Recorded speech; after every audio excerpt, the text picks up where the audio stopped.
Do you bleed green? Are you an ultimate Eagles football fan? Well, you're in the right place. Ready? Right. This is Birds 365, hosted by the new Mac and Mac, Jody McDonald and John McMullen. Here we go. Who collectively have covered and talked about more than 50 plus years of Eagles football. Kick off your day with Birds 365. You'll get debate. We love to argue. You'll get the real story from inside the locker room. And you'll hear from some of the great football minds from around the region. You're about to become an Eagles insider. Get in the game. Join Jody Mack and Johnny Mack and join the football community that flocks to Birds 365. Birds 365 starts right now. Welcome to the NFL. Let's go. Let's go. Go.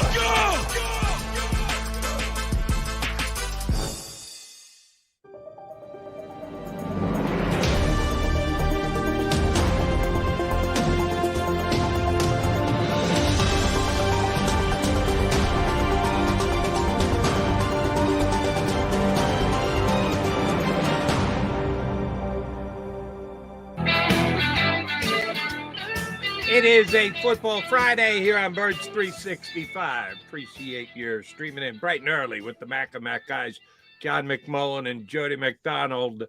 Yeah, we got a weekend coming up. But before we do that, we got some actual Eagle action, Johnny Mac, some signings to talk about and rookie practice today. Today, the first day of gathering of the newest Philadelphia Eagles. Yeah, rookie camp starts today at the NovaCare Complex, the exhaustive 2-day rookie camp. I think they'll be on the field for 45 minutes, maybe. We'll see.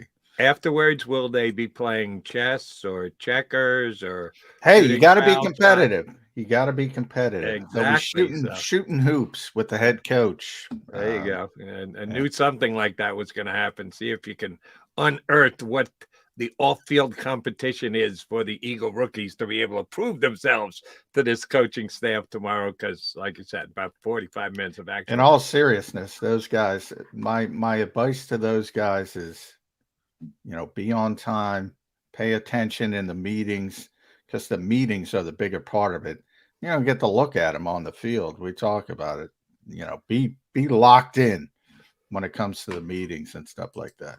Keep your phone in your back pocket. Don't be reaching for the phone while the coaches are talking to you. That's good advice right there from John McMullen for any of you rookies who have already found out about the importance of Birds 365 and are streaming it. What time they going to get there? Do you know? Oh, I'm sure they're already there. Yeah. Oh, you think they're already there? Yeah. Oh, yeah. What time are they taking the field? 1:55. Okay. So you think the Eagles make meetings are, like I said, meetings are a bigger part of the day than the on the field work. Just because you don't do that much on the field work. They do a lot of meetings, though. Okay, so the meetings are starting early. They may have already started at 8:04 a.m. I don't know about that. I guarantee you Jalen's in at about 6. Well, we're talking rookies here. We're not talking Jalen. Oh, they're in. They want to get them in. Trust me. They want them in the building.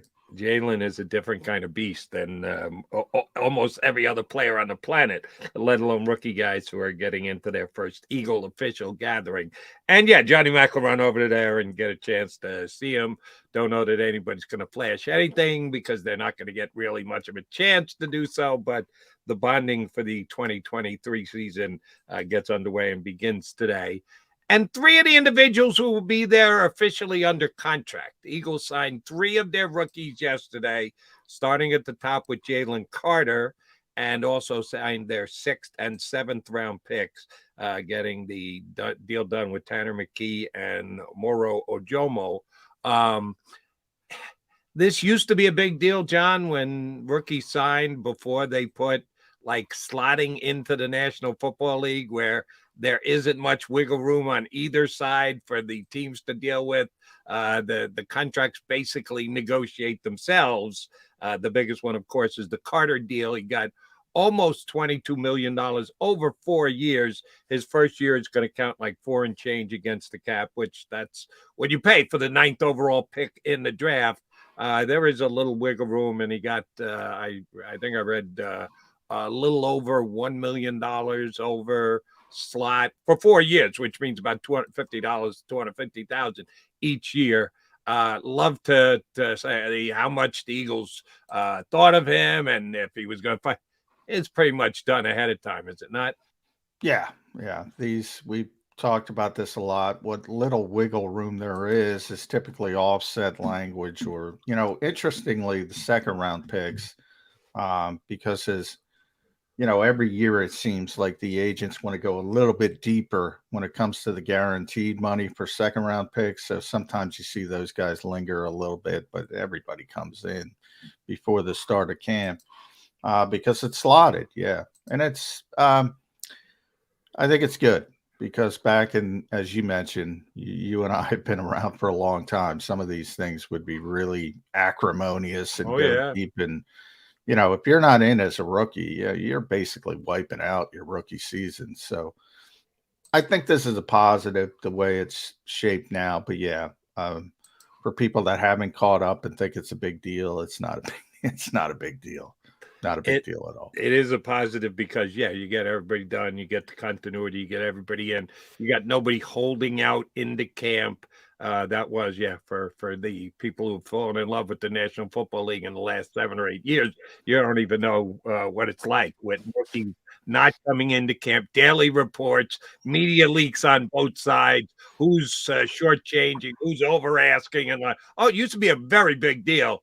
It just isn't anymore because the NFL and with the consent of the Players Association, which I always think is great, John, the Players Association negotiating for players who aren't players before they actually get into the national. Yeah, well, they dictate terms for the guys who are then going to be players for 4 or 5 years, depending on where they're drafted. And they always tell the young guys on the road when they're in the midst of a collective bargaining agreement. That's always a give zone. Yeah, well, we'll let you slot the players who are drafted. Why? Because they're not members of the union.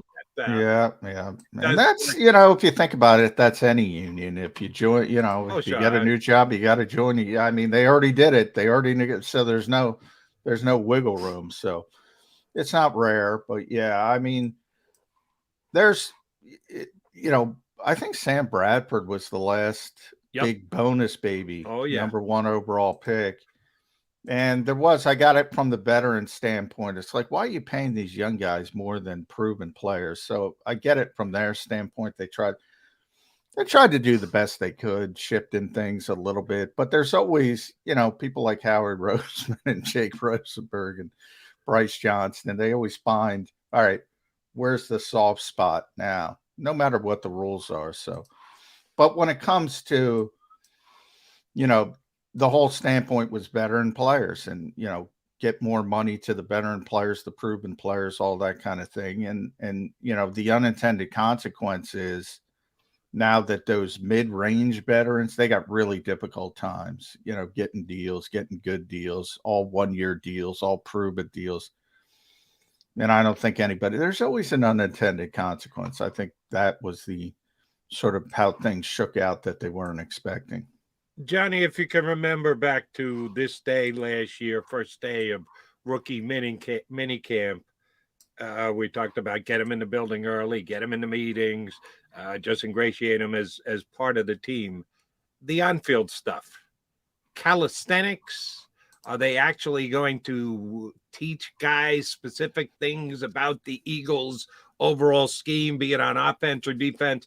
What do they actually try and accomplish day one of this massive 2-day rookie minicamp? I mean, there's a little bit of throwing, so obviously it's more interesting with the the quarterbacks and the receivers and the backs, and some of the offensive linemen are working on little technique things. Obviously, there's no pads; they're in t-shirts, and there's no contact whatsoever, but.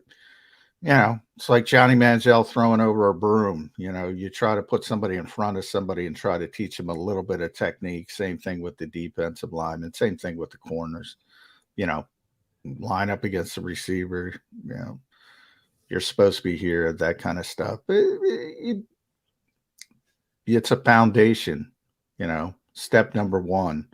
And they want to get, as much time. It's changed a lot over the years. It really has. I mean, they don't have a lot of time with these players, and the Eagles, by their own accord, use less time than they could use. Right. So, you gotta try to take advantage of every minute you're out there. But with the Eagles, it's become more those meetings. I mean, it's become more, that's where you teach it. That's where it becomes more of a mental thing. Nick always talks about walkthroughs, walk through full speed, yada, yada, yada. And it's worked for him to date. So it's hard to criticize him. But everybody else has got these same limitations as well. Again, the other teams, 30 of the 32 teams, for an example, are having mandatory minicamps. The Eagles are not. Them in Cincinnati. So they do leave some time they do have on the table, which is interesting to me. It's interesting. Now, John, and again, very limited. It's not full blown scrimmages or anything like that. It's all broken down into little tutorial as per positions. Is it purely all rookies, or are there some guys who are practice squad guys who they might have to come in just to balance out the roster? Because some teams have signed a heck of a lot more undrafted free agents than others. I told you last week, I think I saw the Rams sign 24 guys, which, man, that's a lot. So they could go full 12 on 12 offense, defense if it all matched up. You're not allowed. No team drills. Not allowed, even if you could get a team together. But rookies and first-year players and tryout players, that's it. Strictly, there's no. If you've been in the league, you're on a practice squad. You're not allowed on the premises. Well, it depends. If you have, you're allowed on. A lot of guys are working out. A lot of guys come in just to do strength and conditioning and all that kind of stuff. But as far as on the field today, just rookie and first-year players. So remember, if you're haven't played, you can be out there. If you have 1 year of vested service, you can't be out there. Tryout players can be out there, and they'll have a bunch of tryout players. That brings you. Last year I go down this route. I didn't even bother this year. I always go down this route. Because I try to get the tryout players. And they're always like, no, well, we don't know yet. This is the day before. I said, hey, could you give us a heads up on who the tryout players are, just so I can do some research and stuff on, who they are, what their background is. It's like, we don't know yet. And I'm thinking to myself, 24 hours out, they don't know who's going to be. I'm thinking to myself, there's logistical issues here. You got to bring people in from all around the country. You got to get them. Don't give me that bull crap. But I mean, that's the way this league. I bring this up. I got up this morning. The Colts have a sort of web series, and they're doing in their draft room. And Chris Ballard, they got a good clip up there. And Chris Ballard's like, "Don't talk about the quarterbacks. Don't talk about it with your friends, your buddies. My wife doesn't know shit. Don't talk about it. Don't talk." And I'm thinking to myself, we're talking about two guys here, right? Richardson or Levis, basically. I mean, I guess at the end, some people thought. Yeah, some people thought Stroud could fall down. Some people three guys. Yeah, so maybe over the past 10 days, you're talking about three guys. These people are like CIA, and that's why I bring up the trial. Who cares? Just let us know who the stinking tryout. They'll all be in and out. Maybe you sign one of them. Who cares? But they care. It's top level, NASA level secrets that the Eagles and other teams, not just the Eagles, we're not just getting on the Eagles. A lot of teams. No, everybody else. Yeah, I'm not picking on them. And everybody else does it as well. Way. All right, one other thing before we punch up like first guest. Looking forward to talking to Ian Cummings from Pro Football Network. Draft analyst, does a great job. Was on with us before the draft. We'll get his thoughts after the draft. Major non-rookie signing, John. Big signing for the Eagles yesterday. Tight end Dan Arnold. Yeah, I'll tell you what, Jody, he's the second best tight end the minute he walks in the building. I'm not saying it's a big deal. Most experienced tight end. No, Does that make him the second best tight end? I said second best for a reason. He is the second best experience. He is the second most experienced. You're correct, but he's the second best. I mean, he's better than Jack Stoll. He's better than Grant Calcaterra.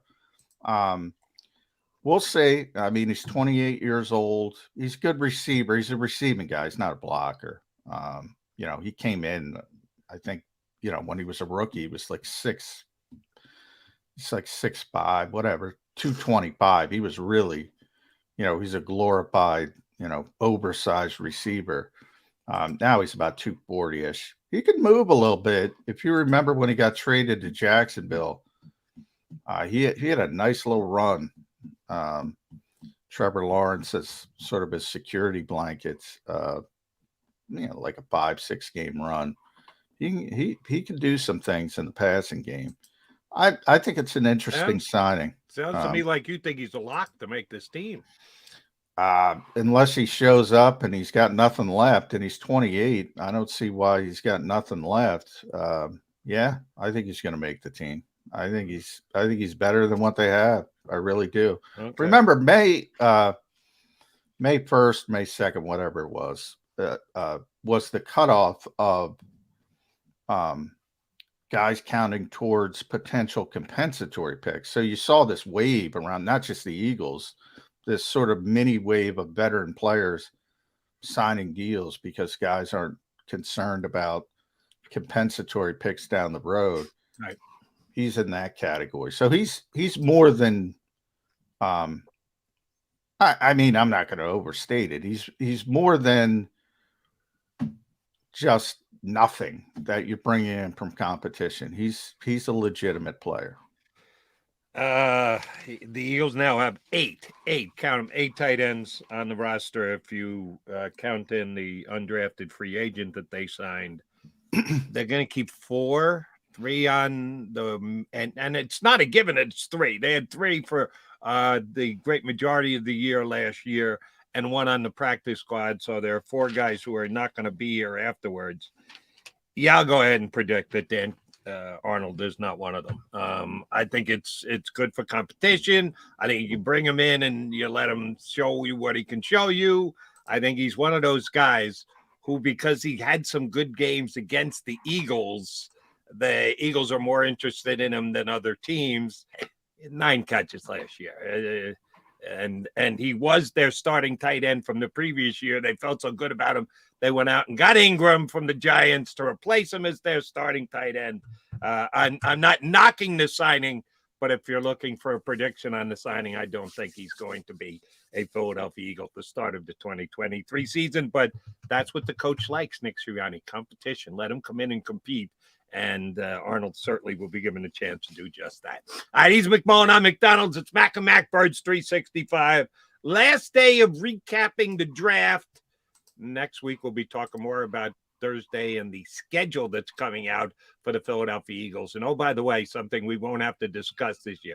Well, no, I shouldn't say this, because we talk about it before the season starts as to, how tough a schedule is or isn't. And then they start actually playing the games. And then you see the game that you thought was going to be a tough game. Oh, no, the Eagles are going to be double-digit favorites in that one. Or a game that you thought, that's a cakewalk. They're playing pretty well. We might, so it does change on the fly. But during the offseason, yeah, we can evaluate the toughness or the easiness of the Eagles' schedule. Last year, it worked out in the Eagles' favor. They did not have, in comparison to other NFL teams, a killer schedule. On paper, the Eagles are going to have a much tougher schedule this year than they did last year. And the conversation on that will begin next week with the release on Thursday. But we're still in wrapping up the draft mode. So Ian Cummings from NFL Pro Football Network is going to join us next here on Birds 365. Do you stream on a Roku, Fire Stick, Google TV, or Apple TV? Now you can watch 6ABC 24/7 with the 6ABC Philadelphia streaming app. And the big story on Action News? Search 6ABC Philadelphia and start streaming today. Go to get your game on. Go for the beers. Go for the cheers. Go for the hit and the hits. Go for the stakes and the stakes. Go to get your parlay on. Go to get your party on. Go for the scene. Go for the screens. Go for the gallery. Go for the win. Go to Ocean. Visit theoceanac.com to plan your visit. The greatest fans on earth. It's a bold statement, but would you expect anything less from Philadelphia? 58 years of heartache creates a toughness, a grit, a resolve not found in most. Sure, our prayers were answered, but now that we've had a taste, we're looking for more. Pondley Hockey, official partner of the Philadelphia Eagles.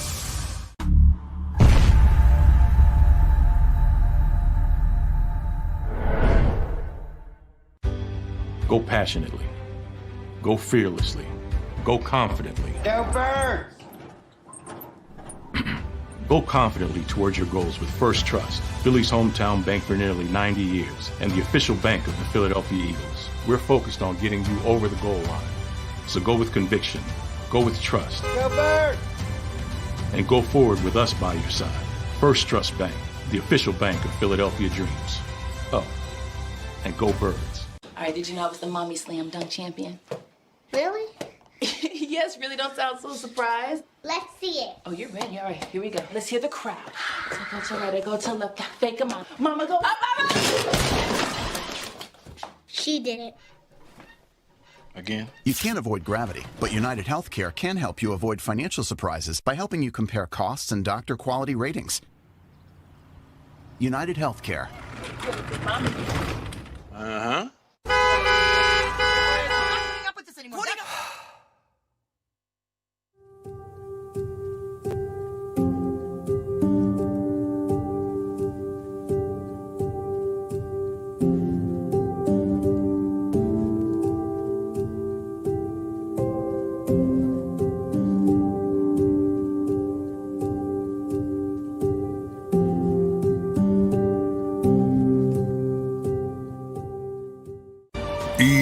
EAGLES, Eagles.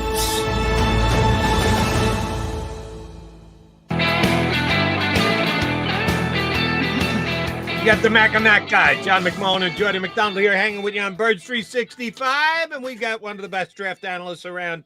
He does his insightful work for Pro Football Network. Ian Cummings joins us here on Birds 365. Hello, IC. You taking deep breaths since this draft is come and gone? I have a few deep breaths. I need a few more, but we're getting there for sure. You got to get on 2024, Ian. Come on. That's what I was doing this morning. Actually, I felt bad.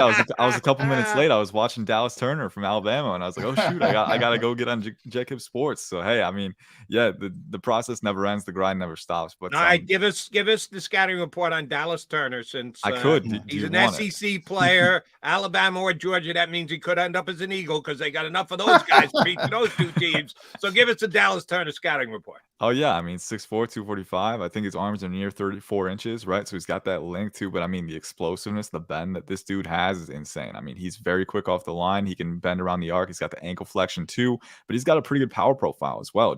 It kind of shocks you because he's only 245. He's a little lean, but when he leverages his hips and kind of fully extends, he can knock guys off their center of gravity, man. I'm a big fan of the tools. He's got to, I want to see him keep growing in the hand usage aspect, but all of the physical traits are there for him to be an early first-round pick. Boy, we can get Hassan Reddick, Nolan Smith, and boom, boom, boom. Who knows? But yeah, too early for. We won't hit you up with too much 2024 yet. So we'll start with 2023, and a lot of flowers given out to Howie Roseman. What were your thoughts on the Eagles, their process, getting two talented Georgia players in the first round? Yeah, I liked it a lot. And I think especially, we talked before the draft, targeting the defensive line, both defensive tackle and edge. Those are kind of two of the biggest needs in the long term for them. So getting Jalen Carter alongside Jordan Davis, right? And we talked about Carter too, the character concerns, right? The off the field concerns that were kind of hovering over him. I think getting him in a proper supporting cast, especially Georgia teammates to kind of help him guide him along too, could be a very good environment for him. So I was a big fan of that fit at 3 Tech as well. but then Nolan Smith as well. I think a lot of the similarities that he shares with Hassan Reddick, the explosiveness, the bend, but he's also a phenomenal run defender on day one too. So, that was a good pick, I think. And then, later on the board, there were some other very good picks for them as well. Moro Ajomo in round 7, man. I mean, I think I talked to you guys about him a couple times, but I did not expect him to be there. Again, I think he strengthens your defensive line rotation. 6'3", 292, 34.5-inch arms, explosive athlete too. So, I think getting those guys, getting that value at the defensive line, very, very good thing for the Eagles. So I think that was fun. Then Keely Ringo early in round 4 too. I think that value deal as well.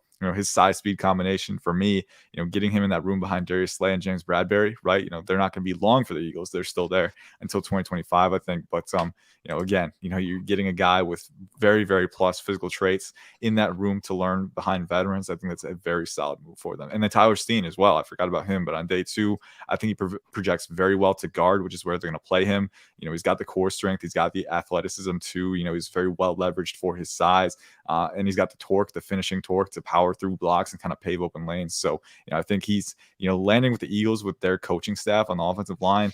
Very excited to see what they can do with him. Overall, I think it was a really good class. I think especially early on, they got the value, but later on too, I think he really took advantage of some of the high value deals that were there. All right. So you're going to have to play guess along with us because John and I have been speculating all the guests we got on this week. Almost every single player the Eagles drafted, depending on whether you looked at Ian Cummings' entire listing of all the players, of Rick Sabatel, all the draft guys, they seem to get value with every single pick. That almost every single player was, quote unquote, expected to go higher than where they went. How does something like that happen? Does Howie Roseman have a magic wand that he gets these guys to drop?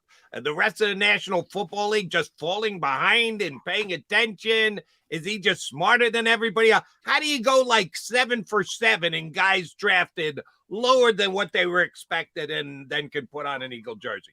Yeah, I mean, maybe he does have a magic wand. I don't know. We'll have to kind of do an audit there. But no, I think, especially after round 1, the variance from board to board across all 32 teams increases exponentially, right? So, we all have our media boards and we try to do our best to convey to the public, who you can expect to go where, right? But media boards are imperfect. Media analysis is imperfect, right? The teams have more information to go off of. The teams have very specific preferences that they operate with, and it's different for every single organization.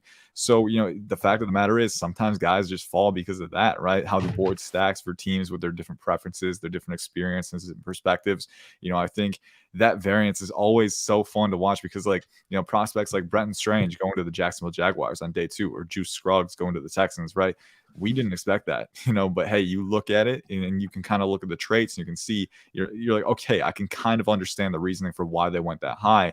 But just picks like that, you kind of throw a wrench into the process, increase the variability. And on day 3, it's even greater because you go to round 6 or round 7, some teams might have guys that they still had day 2 grades on that are still available, right? So the variability, the variance, across all 32 teams is just so difficult to account for from a media perspective. And I think that's why some guys fall. Maybe the Eagles, it looked good for them, but maybe another team that kind of maybe reached in the eyes of the public is still very happy with their picks. So, that variance, I think, is ultimately the main factor. Yeah.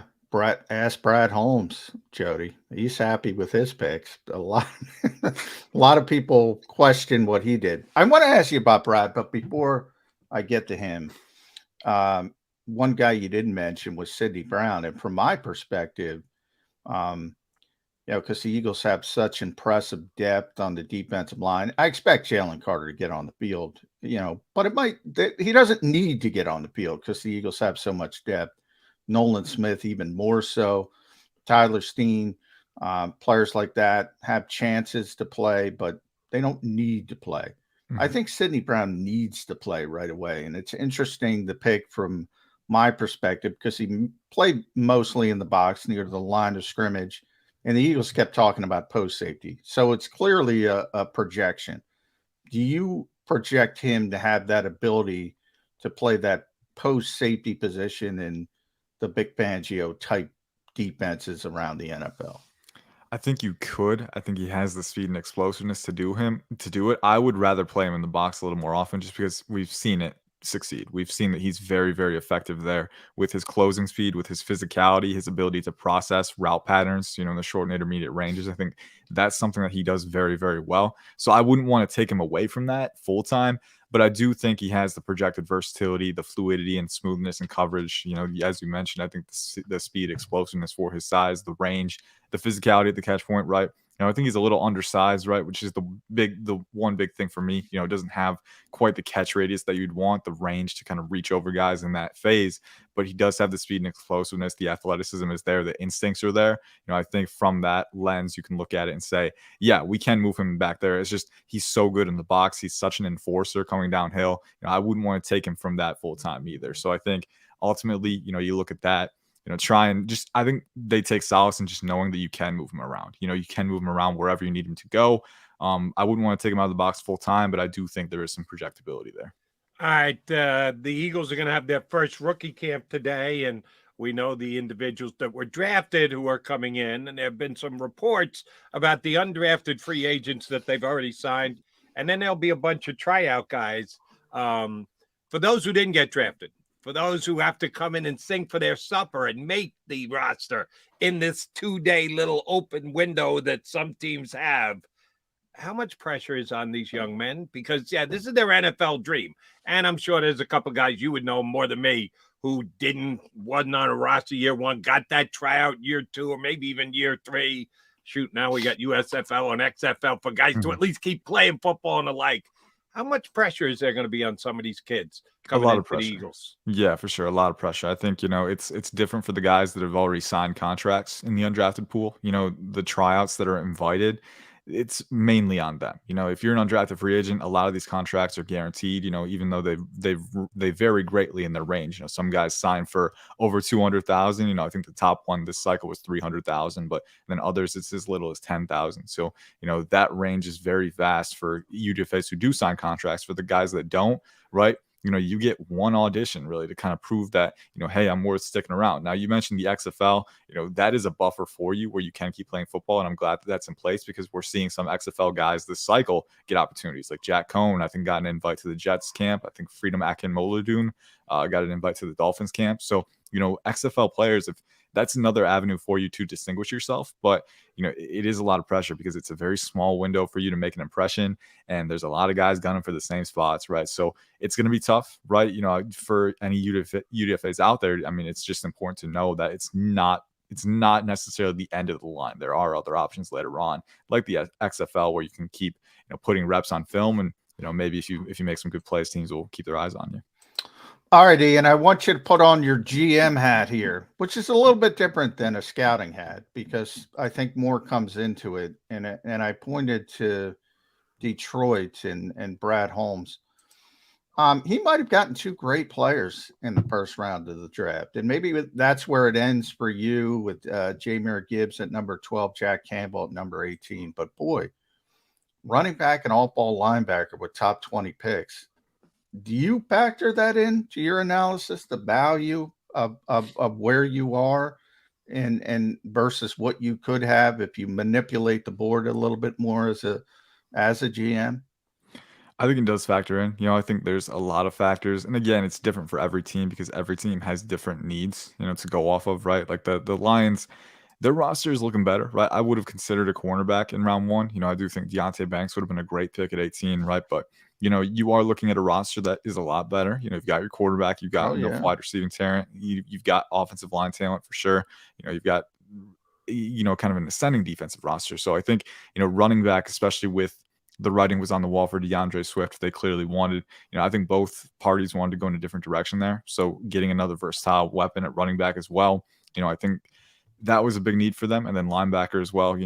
I know, being a guy who has lived in Michigan for so many years, watching the Lions growing up, linebacker has not been a position of stability for them. So getting a guy like Jack Campbell, who's 6'5", as athletic and instinctive as he is, I can see that too, but I do think, you do have to play the board a little bit. I think it just depends on, what you as a team, what your view of your needs are, what your view of risk aversion is, right? I think that all factors in.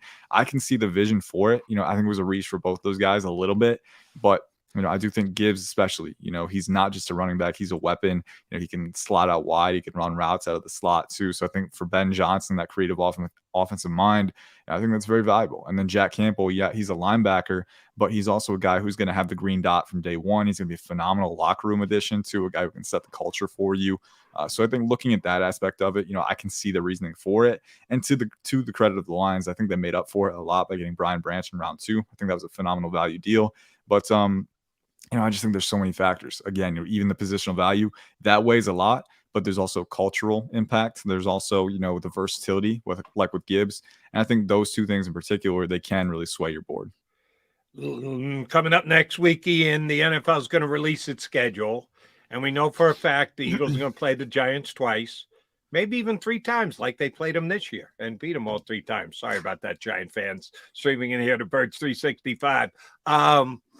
I think the Giants actually had a sneaky good draft. The Eagles had the best draft in the division. They were the best team and they had the best draft, but I think the Giants at least kept pace. Right? The football team, the Commanders, call them whatever you want, not so much. And I don't think the Cowboys did all that much to help themselves. Quickly, if you want to go through them, but most importantly for me, the Giants. Giants' second best draft in the division behind the Eagles. Is it close, or how do you rate all 3 of the NFC East drafts other than the Birds? Yeah, so I probably would have had it Eagles, Giants, Commanders, Cowboys. And I think, it's subject to change, right? As a media analyst, I want to reiterate, we don't know how these picks are going to pan out. We really don't. We got to give it the time. And there's some classes in the past that looked kind of iffy on the surface, but really aged well over time. So the Cowboys class could be like that. I think Mozzie Smith adds something very valuable to that defensive line. They got some nice depth pieces on day 3. I think Washington, the big thing for me is Emmanuel Forbes was not quite the best corner on my board at that point, but he's a playmaker through and through. Jartavius Martin, very versatile slot defender too. So, they got some edge depth as well. They got very good offensive linemen and Ricky Stromberg. But the Giants, I think, did have the second best class. Deonte Banks, for me, was a phenomenal value deal for a team that needed some athleticism, some physicality at corner. They really got it. You get a day 1 starter in John Michael Schmitz at center. You get Jalen Hyatt, a speed threat who can really open up possibilities for that offense. And then on day 3, too, Eric Gray, I think, especially with Saquon Barkley on the franchise tag, I think, getting Eric Gray as a depth running back, he's very, very prolific with his vision, his lateral agility. I think he could go on to be a very valuable rotational running back. Trey Hawkins III from Old Dominion was one of my favorite sleepers at CB in the class. Another very physical guy, long, athletic, very, very good agility and explosiveness too, but he's got the ball skills to make plays at the catch point. And then even after that, Gervarius Owens, depth at safety, Jordan Riley can be a rotational piece on the defensive line. He's got the size to play nose tackle too. So, I think the Giants hit it pretty well in terms of the value board all across the board, but especially those first 3 picks. I think those guys are difference makers from day 1. Yeah, and you talk about bit, Ian. I was thinking like best bit for the draft. Like Deonte Banks to me is a Wink Martindale guy. That is like the best bit in the first round. But you just talk about bit. That guy bits what they want to do. Whereas if he came here and it's all quarters coverage, I go, I don't know. I don't know. So bit is a big thing. But all right, I want to go negative here. That's what we do in the media. We get yelled at for it. Give me a team or 2 that you didn't like in the draft around the NFL, at least as much as the others. It's tough, man, because I can see reasoning for most of them. Yeah, and I sit on the fence all the time. I'm way too diplomatic as a draft analyst. I've kind of accepted it. That's my role here. One team I didn't really like, and it's for one reason: the 49ers drafting a kicker. Well, they didn't pick till the 3rd round. Yeah, I know. But I get you with the kicker. Yeah, well. There's still so much talent left on the board at that point. That's the thing for me, right? Anytime you draft a kicker that early, it's such a volatile position from year to year. Like a guy might be an all-pro one year and the next year, kind of gets a case of the yips and then his job might be on the line, right? You miss a couple extra points in a row. So it's such a volatile position for me. Even if your roster is fairly solid across the board, just, taking that luxury that early for me was a little iffy. There weren't too many classes that it was more just individual picks. Like maybe this is a little too high give me for a couple picks you didn't like. Stetson Bennett for the Rams was one. I think round 4 was a little too early for him. I would consider him draftable, right? He's athletic. He's a tough competitor. He was very productive at Georgia, but I just think, The arm talent is kind of middling for him too, and I think the processing isn't quite where you want it to be. So, he was more of a guy who, I would have preferred round 6 or round 7, solid backup candidate. But again, round 4, there's still a lot of talent available on the board at other positions of need, and the Rams roster is very, very thin across the board. So I would have probably used it on another talent at that point. And then I don't know, Brenton Stranger's a little bit of a reach for me for the Jaguars on day 2, but again, I can see it, right? Evan Ingram might not be a long-term, maintenance for you. I think he's got talent for sure, run after catch ability, but just little reaches like that. And again, we could look back in 2 to 3 years and they pan out. So, overall, there weren't too many drafts that I couldn't get behind. I think this class in particular was very deep, and that allowed teams to kind of capitalize later on. All right. And about the Rams and Stetson Bennett, I kind of like the guy. He's a winner. I would have said 5th rather than 4th, but are we splitting hairs here? Maybe. If he's their backup quarterback, doesn't matter. 4th, 5th, 6th, 7th. Do they have another quarterback on their roster? Or are Stafford and he the only 2 guys? The 49ers, I think, have 5 veteran quarterbacks, if you consider Brock Purdy a veteran. They're just collecting. They just keep adding guys. Meanwhile, out there in the NFC West, I don't think the Rams have another quarterback. Are they almost putting too much pressure on the championship quarterback from Georgia, who I'm shocked didn't end up with the Eagles because they get everybody else from Georgia? Why not the quarterback? Are they putting him in an untenuous situation that Stetson Bennett could have to step in and play serious time for the Rams next year if Stafford goes down again? I don't think they're putting too much pressure on him because he is a day 3 pick, right? I think it's tough because this class, especially in round 4, there was so much talent left on the board for me that I would have rather, especially for the Rams. I think you can upgrade edge, interior defensive line, linebacker, corner.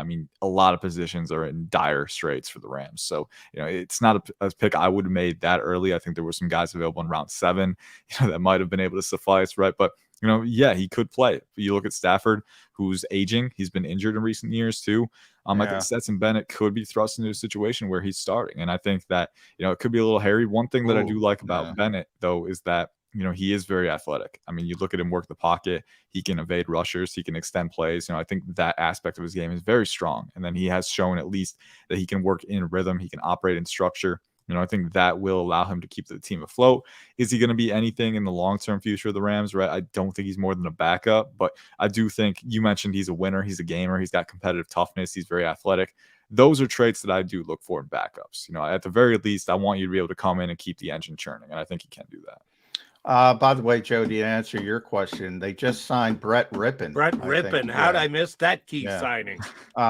And Ian can tell you about Dresser Wynn. They signed him as an undrafted free agent. I can't give you any information. Who's Dresser Wynn, Ian? I'll be honest. He kind of fell beyond my jurisdiction cycle. Yeah. Okay. Even Ian doesn't know. Hey, so if Ian doesn't know, that means the guy was hanging out on Santa Monica Boulevard last week, and I said, "Hey, we need somebody else to throw the football around. Come in this week for our rookie practices." By the way, one quarterback Ian will know is Tanner McKee. So that was one of the ones I think the quarterback factory, the Eagles, they get joked about that for a long time, but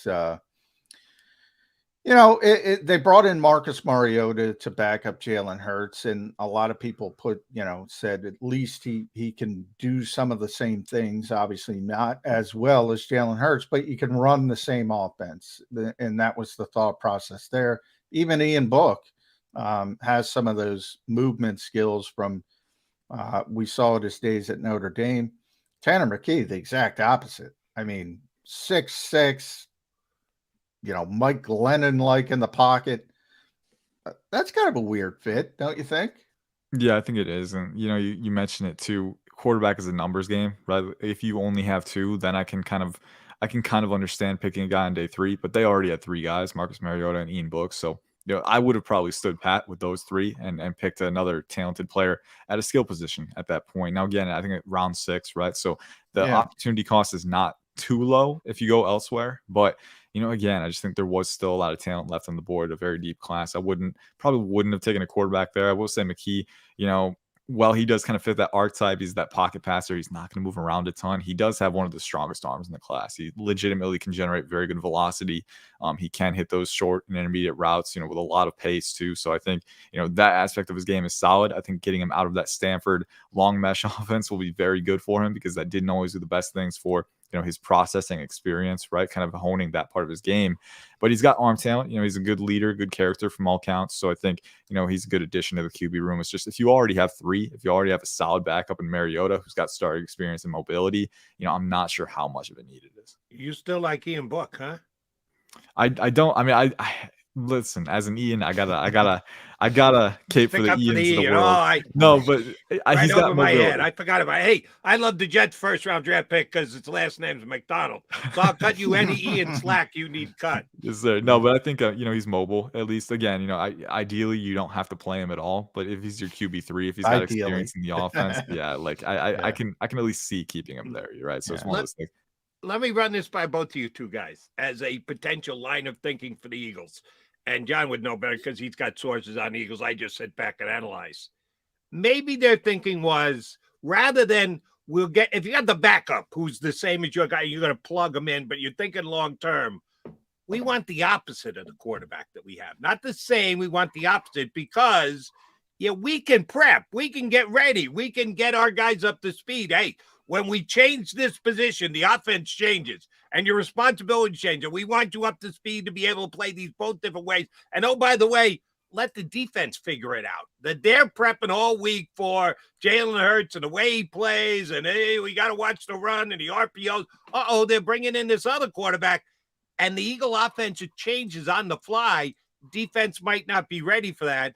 Any chance that's their line of thinking as to why they took a standstill quarterback? It could be. I mean, I think it's a little difficult to make those infrastructure changes from week to week if you need to, right? I would rather have a guy who has similar tools so that you don't have to make those changes, because that's more on your plate in mid-season when there's already a lot on your plate, right? I'd rather have a guy who has similar tools so you can kind of keep it flowing without too much obstruction there. So it might help on the scout team, I guess, if you're playing a pocket passer on a particular week to have a legitimate pocket passer. But I mean, I think we're smarter than the other team. But I will say Nick Sirianni loves Phillip Rivers. I said loves him, and he is very competent in working with a quarterback like that. I think he's just trying to find a good quarterback and trying to develop him, and he sees some traits in the kid he likes, and he's not fearful of changing his offense because he's done it so many times. Phillip Rivers to Jalen Hurts, that's it's a pretty drastic change. So I think he's kind of comfortable with it. Make sure you follow Ian Cummings at IC_draft. You see there. Last one from Ian. We started with 2024. I'll go back to 2024. We've seen this in the past with quarterbacks. I mean, there's a lot of hype early for Sam Howell. Didn't end up that way. The Clemson kid I loved. Boy, I screwed up on that one. Spencer Rattler, he was everything until Caleb Williams came in. Any chance Williams, what's the bet? It isn't at the top of next year's draft. We've seen it happen so many times. But he seems to be a higher level prospect. Yeah, there's always a chance. I never want to say 100%. This guy's especially number with one. Lincoln Riley, by the way. Yeah, exactly. I mean, there's so much volatility from year to year. It's tough. I never want to lock that in. I will say one thing that I look for, because it's dangerous, anointing quarterbacks too early. So one thing I look for to separate them this early on is the physical tools. Like, do they at least have the physical tools to be considered in that top 5 range? Because that's a range that's really, only reserved for guys who have that franchise level ability. And he definitely has the tools, right? He's a very good athlete, very good creator. The arm elasticity for him is just absurd, working off platform, but generating velocity too. Very good competitive toughness, right? So, I think he checks all those boxes. And then Drake May too, from North Carolina, 6'4", 220, very easy arm talent. Again, he's got a really quick release, but really good velocity on his throws. He can mix pace and touch, but a very good athlete too. So, I look for the physical tools at first for me to say, like, all right, like, this guy's not locked into the number 1 spot, but I can actually see an argument for him if we were projecting ahead. Ideally, you're not making that big of a leap, but people want to read 2024 mock drafts. They want that content right when you switch over. So, you need to at least be able to project, and looking at those guys, I think they do have the tools to do it. Again, you never want to commit to anything. You never want to leap to hyperbole, but there is a reason to look ahead and say, like, if one guy was going to go that high, it would be him. And I agree with your read on the draft. This past year, it was going to be Young and Stroud 1-2. What happened? It was Young and Stroud 1-2. 2 years before, it was going to be Trevor Lawrence number 1. Guess what? Trevor Lawrence went number 1. So the outlier is that middle Sam Howell, Spencer Rattler year when you really didn't have any quarterbacks. Kenny Pickett's the first pick in the mid-first round, and then you drop off to the 3rd round. So it wasn't the projection. It was the fact that it just wasn't that good a class. So people were reaching. Oh, you're not reaching for either Williams or May. They're both legit. I'll go on record right now, 360 days in advance and 355, whatever. Yeah, they'll be the first 2 players off the board taking this upcoming year. All right, last thing, Ian. The draft is great, and we all just turn off the rest of our lives for you're leading up the entire year to those 3 days. Is there a letdown afterwards for not only a guy like you, who this is your livelihood, but for McMullen and McDonald, an Eagle fan, every other fan out there? When the draft is over and done with, you get to analyze and break it apart, rank and everything. But then it's over and it's done with. Then we now got to wait a year, 2 years, 3 years, 4 years to actually go, yeah, we were right about that. What a draft. Holy mackerel, did we miss the boat on that one? We look great on paper, and then it didn't appear on the field. How long do you have to wait before you, in your mind, can legitimately say, yeah, that was a great draft, or, oh, my God, that was a god-awful draft? What's the number? Can you do it after 1 year, 2? Do you want to go all the way to 5? How do you put a time frame on when it is legitimately time to go back in 2020 hindsight and say, hell of a draft or god-awful draft? Yeah, I mean, the key is being patient, right? Like, if you want to take a victory lap, then by all means, if it's looking that way after after year 1, go ahead. But me personally, I don't like taking victory laps, right? Because you never know. You never know how it's going to pan out. Even after 1 year or 2 years, it might be trending a certain way. But I do think, if you really want a concrete answer, I'd say 2 or 3 years is probably when you kind of know how the draft is panning out. But then even then, I mean, Geno Smith, when he got drafted by the Jets, yeah, we all thought he was a bust for forever. Yeah. And then he became a Pro Bowler with the Seahawks. So, I mean, again, it's one of those things where, it really takes a long time. Every developmental track is different. I would say 2 to 3 years is probably the minimum for me. After 1 year, you kind of get the initial implications, right? But there's still room for guys to keep growing. Guys are maturing at different paces, right? So, I think there's so much variability that I want to wait a little bit longer, 2 to 3 years. Once you get to that point, then go ahead and take a victory lap. But, I think before that, it's a little too early, just because it does take time for things to settle differently for players. All right, I'll give you a chance since you brought up his name. The NFC quarterbacks, probably Rodgers going to the AFC, Carr coming to the NFC. At best, they're even. It's not like they added a major player. Geno Smith going to make a Pro Bowl again this year? And I'm not talking about the after the fact, the 9th quarterback name for the NFC Pro Bowl, because the first 5 have dodged and or in the Super Bowl. Jalen Hurts will be in that category. Is he going to be one of the top 3 quarterbacks in the NFC again this year? Yeah, and I will say the Pro Bowl is not the best indicator. Like I should have just said, I mean, he was very productive last year. But he was a Pro Bowl player. You're right. Yeah, but Tyler Huntley was too. So it's like, again, like it's not a great indicator 1-to-1. It's more, Geno was productive last year. He was very efficient last year, and I think he's got a good offensive line. He's got DK Metcalf, Tyler Lockett, Jackson Smith, and Jigba. I think it's a perfect fit in the slot in that offense. I think he's got the firepower to do it, the blocking. I think the one thing is just, are we going to see a regression from him? Because he was very good, but he was better earlier last year. He started to fall off a little bit down the stretch. So I'm curious if we're going to see a regression. I think he's got the athleticism, the processing, the accuracy to be very good, but hopefully he doesn't fall off the cliff, because I think it's been a very good kind of redemption story in the NFL. Yeah. All right, since you went to the Seahawks now, we're keeping Ian over. He just keeps giving me other questions I want to ask. Zach Charbonnet was one of my favorite players coming into the draft. I thought that he was a perfect fit for the Eagles. If there had been a possibility they could move up in the 2nd round, knew they weren't going to use either of their first on him, knew they'd never get him with the 3rd, so I had to be the 2nd, and they were drafting late in the 2nd. And, of course, he goes mid-2nd to Seattle. They've already got Walker there. Charbonnet in Seattle, I didn't see it unless they think these two very young guys are going to be a great combination. How do you think they're going to use Charbonnet in Seattle? Yeah, I think you're looking at a guy who's a little more of an early down runner, which is kind of interesting because I think Walker, was kind of trending up towards having that volume last year. But I think Charbonnet, around 6 foot, 220 range again. So he's got the mass for sure. He's got the density. He's a hard charging runner in open field. Not the most flexible guy. I think he can be a little stiff in the hips sometimes. But again, he's got foot speed, physicality, contact balance for sure, explosiveness up the field too. So I think he's that early down guy. Maybe in goal line situations too. He's got a little more mass to plow through than Walker does. But I think you kind of mix and match. You can kind of ride the hot hand for sure. And I thought it was, I wasn't expecting them to pick a running back, but I do think neither was I. The Seahawks. I don't think anybody was. Everybody knocked him for that, but I like the Seahawks draft. I mean, you need a stable of running backs nowadays. Yeah. So you need multiple guys. And I think especially, for the Seahawks, they've proven in the past. I mean, they kind of did it with Walker when they still had Rashad Penny. Like, if there's a good running back that we like, we're going to take him, right? So I think, getting Charbonnet and Walker. And at number 52, I don't have a problem with it. If we were, 30s, I'd have a problem with it. But I thought, they had a top 5 draft to me, the Seahawks. I think they're really, I think their roster is better than most people understand. I think they're a good team. I really do. Yep, they got Derek Hall from Auburn in round 2. I was a big fan of that fit. I think they scored some value in most. I like Bradford at the guard, well. athletic. Yeah. He's powerful. He's a refrigerator in open space, man. Then Witherspoon, and as you mentioned before, and Jigba at the top. I mean, that's tremendous at the top. Yeah, I like. Yeah, but if you're the 7th pick in the draft as a cornerback, how good do you have to be? That's pretty high pick to be. I know. Fifth pick.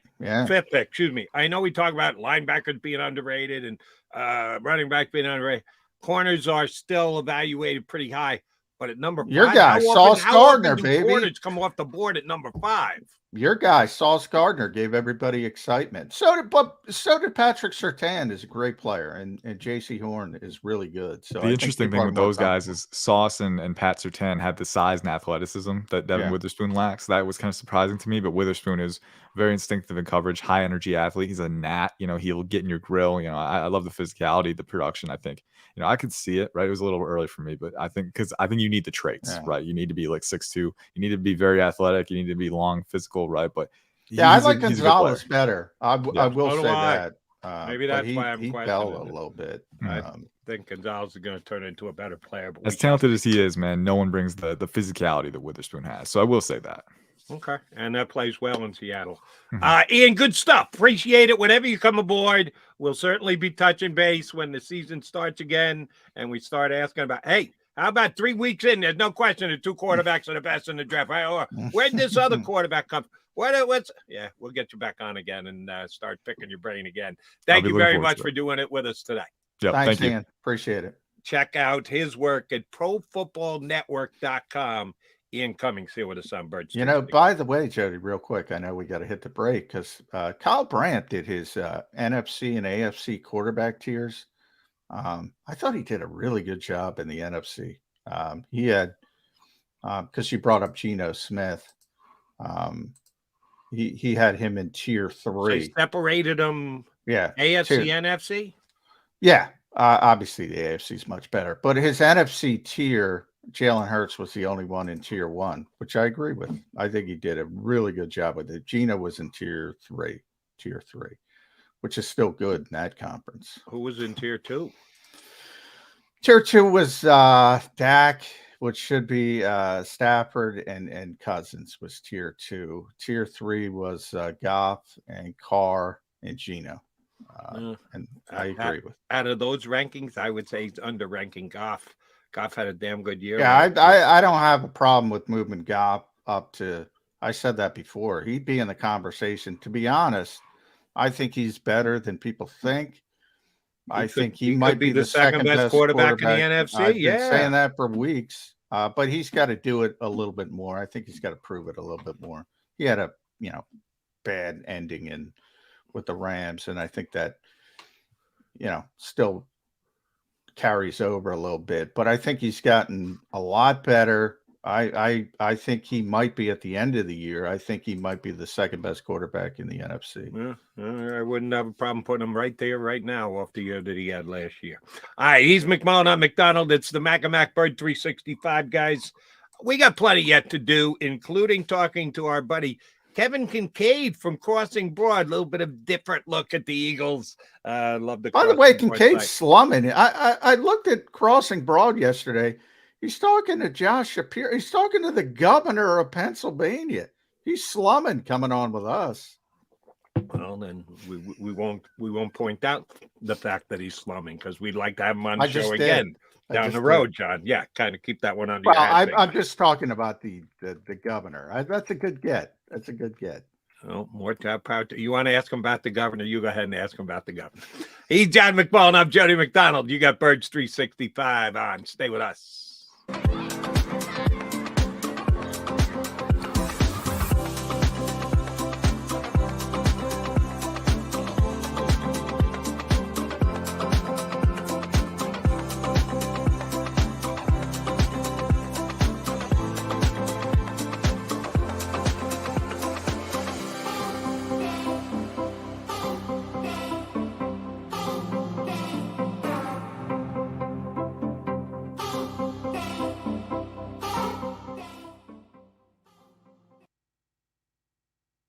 Heading down the shore, have a ball once more.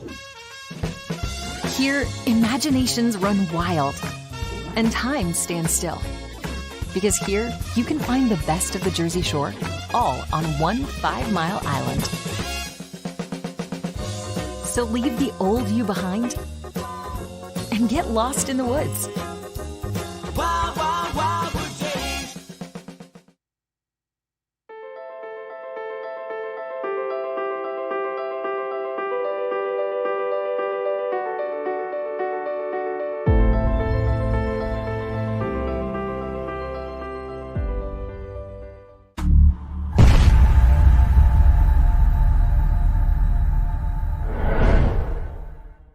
Score and save in southeastern PA and Delaware with Colony Pools this football season, and let the experts close your pool with a custom Merlin safety cover in green for the birds. And if you join our Winter Watch team, we'll give you another 20% off, and Colony Pools will handle it all. Keep your tiles on your pool, not in your pool. Fly with Colony right now, Birds fans. Visit flywithcolony.com. Hi everybody, my name's Jason Lombardi. I'm an inspector at DryTech. At DryTech we offer 3 major services, the first one being basement waterproofing, the second service we offer is foundation and structural repairs, and then the third service that we offer is mold remediation. If you feel you are having a waterproofing issue, give DryTech a call or check us out online.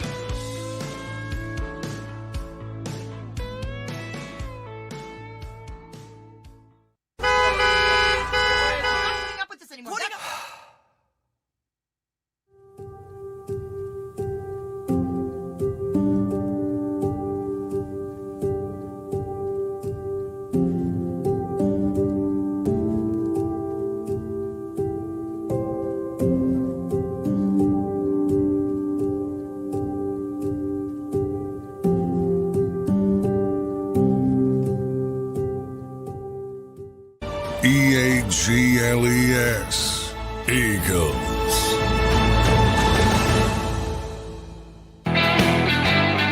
That's what we're all about here on Birds 365, EAGLES. And the rest of the National Football League went with the Eagles on the top, and that's where they finished up in the NFC last year. Despite the fact, Johnny Mac, that some of the San Francisco 49ers continue to say that they were the best team in the National Football League. Had not Brock Purdy gotten hurt, that the 49ers would have come in here and beaten the Philadelphia Eagles. Man, that wasn't happening. Yeah, Deebo Samuel, the latest one. He'd done it before, and he did it on a podcast again yesterday. Yeah, we're playing with 10 men. Well, it's kind of your organization's fault that Josh Johnson's got to go in and play quarterback when Deebo Samuel goes down. Nobody held a gun to your head and said he must be the biggest journeyman in the history of the National Football League. It's got to be your backup quarterback in the NFC Championship, Deebo. Don't tell the rest of the world. Ask your general manager why that was the case. Well, I don't get it, John. Why some of the players and fans too can't just handle the way that they describe what happened in the NFC Championship game correctly. If the quarterback doesn't hurt himself and he stays in, I absolutely believe it's a closer game. Oh, yeah. Do I think the 49ers win? I don't know. No, Am I no way. No way. To say know that if Brock Purdy were out there, you're going to win the game. You don't know that. Why you were an underdog in the game? Come on. Yeah. I mean, I'm the one who picked the 49ers the entire season to go to the Super Bowl. And if you remember, I shifted before that game, largely because, and you're a bigger Brock Purdy guy than me, largely because I've seen experienced quarterbacks melt in that environment in big situations when the Eagles have good teams. And I just thought that was going to happen. Now, ultimately, we'll never know if that was going to happen. But I will say on the play he got hurt on, that's a front side rush, and he had no idea it was coming. So, even that little indication gave me, this ain't going to work out well. And that was before I knew he got hurt. It was hurt that badly. The Eagles were going to win that game. Would it have been closer? Yeah, of course it would have been closer. And on the other hand, they had some bad luck. I mean, you could say the general manager, they're down to their fourth quarterback, Jody. I mean, they had some bad luck injury-wise, but that's part of it. And the Eagles had good luck, and Howie Roseman acknowledges that injury-wise. Attrition's part of the NFL. Did they have a bad break in a big spot? Of course. But, yeah, they weren't going to win the game. I will say, Debo said he doesn't like Eagles fans, number one now, or the Eagles because of the fans and because of the players talking trash. The players, I mean, come on. Yes. Can the fans get on people? Yes. I know it. I mean, they're passionate here. So I get from that standpoint, nobody likes playing here. That's part of the problem. Nobody wants to come here because the fans are so passionate. And yeah, you're going to have a tough day. Just get over it. And here's my answer to that. Oh my God, Philadelphia Eagle fans, obnoxious, get on your case, blah, blah. Well, then just go out and win the most games. Guarantee yourself home field advantage throughout the playoffs, and then guess what? You don't have to come here to Philadelphia for a playoff game. Go ahead and now do the Eagles during the regular season and get the game in your house, and then you get your fans giving Eagle players a hard time. So, again, let's deal in reality here rather than supposition. Yeah, well, they had every chance, and even going into the last week where the Eagles had to bring Jalen Hurts back from an injury, I think they would have preferred to keep Jalen out another week leading into the playoffs. But the 49ers got within a game, and the Eagles said, all right, we got to stop this stuff. We got to make sure we lock up home field advantage. Yeah. They did, so Debo, suck it up, and you're going to have to deal with Eagles fans. And, I have no problem with a player having confidence in his team. I have no problem. You should think you're going to win the game, but you weren't going to win the game. And part of it is, part of it's injury related and bad luck, but that's part of the game. And again, that's a front side rush. If Jimmy Garoppolo's there, he probably gets rid of the ball or he falls down or he protects himself. But he's already hurt. So, that's part of the game. It is what it is. Oh, but Debo's just trying to make a play. And if you got a problem, John, with a quarterback trying to make a play, got to take a peek at the Eagle quarterback because he tries to make a play on every single play. But he protects himself. I want a quarterback that wants to be able to make a play, not a guy who's going to drop or. No, I know you like Brock Purdy. I'm just saying, in that moment, I said this is not going to work out well for the boy, and that was before I knew he was injured, because you got to have better pocket awareness, especially when Hassan Reddick is coming from your front side, and he's a young quarterback. Maybe he'll gain that in the years. He definitely will. The more he plays, the better he'll get. The better he'll feel situations like that. It's just a relation of a young player not having that presence that maybe a veteran player would, and it cost him, greatly because he had to have UCL surgery, and it was a clean hit. Everything about it was clean from Hassan Reddick's perspective. But yeah, that, in that moment, and I thought he was coming back in the game. I said, ooh, this is not going to work out well for the 49ers in this game. All right. Yeah, I'll chalk that one up to luck. You just said that there's luck involved, and the Eagles even admit that they got a little lucky with injuries last year. I think that was just bad luck on the 49ers' part. But to go to the links of we would have won the game if Brock Purdy hadn't gotten hurt, that's just ridiculous from Deebo Samuel, several other 49ers and 49er fans. Come on, you would have been more competitive. You don't. And by the way, that's an insult to Josh Johnson as well. We were playing with 10 people. I mean, there's a guy who's played 1,000 years in this league. He's a 4-string quarterback, and you're throwing him under the bus. That's the worst perspective from me if you're a 49ers fan.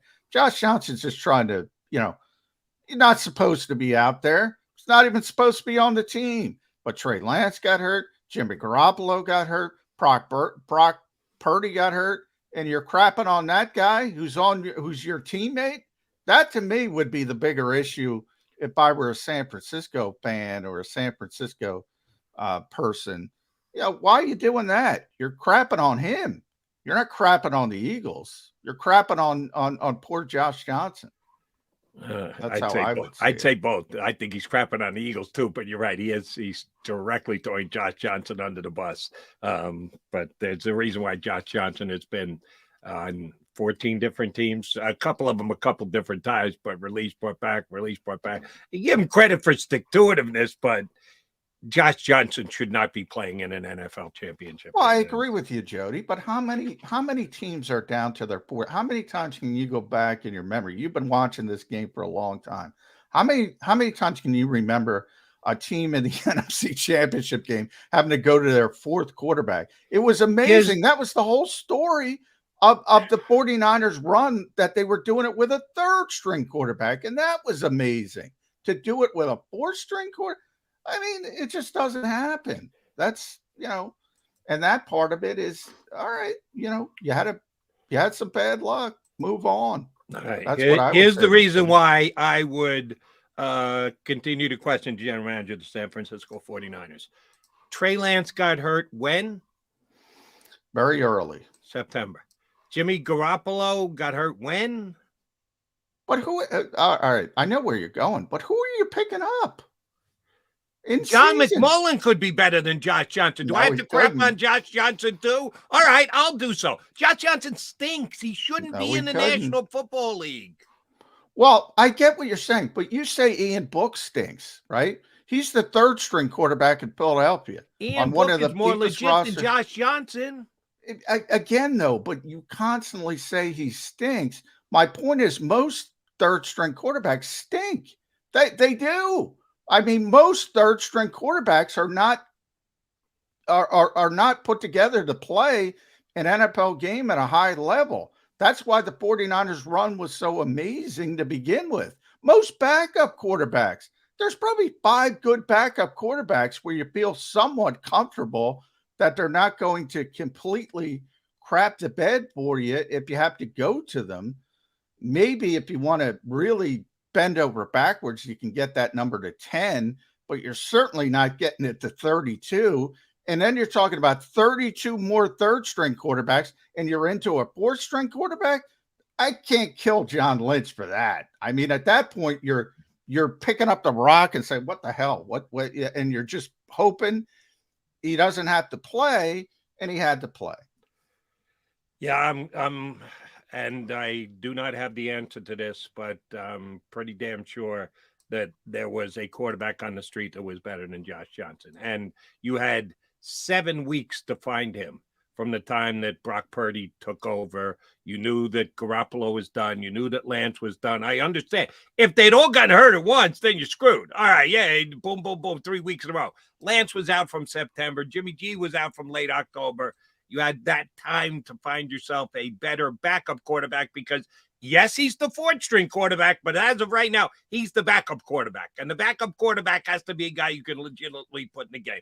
Drop off from your starting quarterback, of course. As you just pointed out, there's always a drop off between starter and backup in the National Football League. It's the Grand Canyon when you're getting a Josh Johnson, and I think you got to be able, you got to prioritize that. If you're a general manager, you got to prioritize. I'll say this then: if it's so easy, why does Josh Johnson exist? I mean, this guy is 36 years old. He's had a, I don't know, 15, 16-year NFL career. People keep going to him in desperate situations. I mean, he's been around forever. Mainly not playing, obviously, as a third string quarterback. But I mean, he's been around forever. I mean, why if it's so easy, why does Josh Johnson keep getting jobs all over the NFL? Was Flacco on a roster by the end of the year, or was he on the street? I don't know. I'd take Joe Flacco, who has at least done it in a big spot. Josh Johnson has never done it in any spot, and he sure as hell's never done it in a big spot. Give me a guy who's at least done it, even though he's going to have to annex his memory all the way back to be able to remember when he did it. Yeah, he actually did it.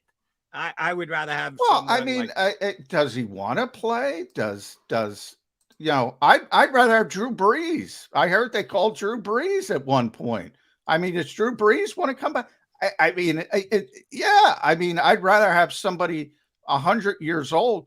This year, by the way, Tom Brady's talking about nixing the box deal. What's your first thought there? He's coming back somewhere. I'd rather have. But these guys, I'll give you a guy who I would have called, and I'll give you someone else who would have agreed with me on the call. Phillip Rivers, exactly right. But he doesn't want to play. He doesn't want to play. Phillip Rivers got a call from somebody. I don't remember who. He doesn't want to play. Drew Brees has gotten numerous calls. He doesn't want to play. I mean, they're done. They're done. Well, I remember reading the Phillip Rivers story. I didn't think it was so much Rivers. I thought it was Rivers reaching out to the team more than the team reaching out to Rivers.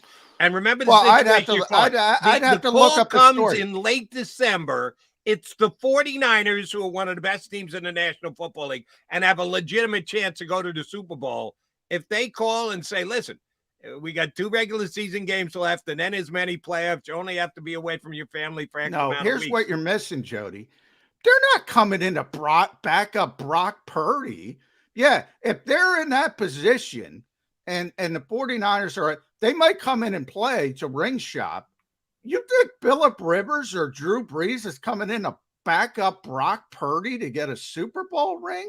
I mean, if they have Drew Brees, no, because he got one. Phillip Rivers, maybe. If they get to play, I mean, that's at least make the phone call, and they might consider it.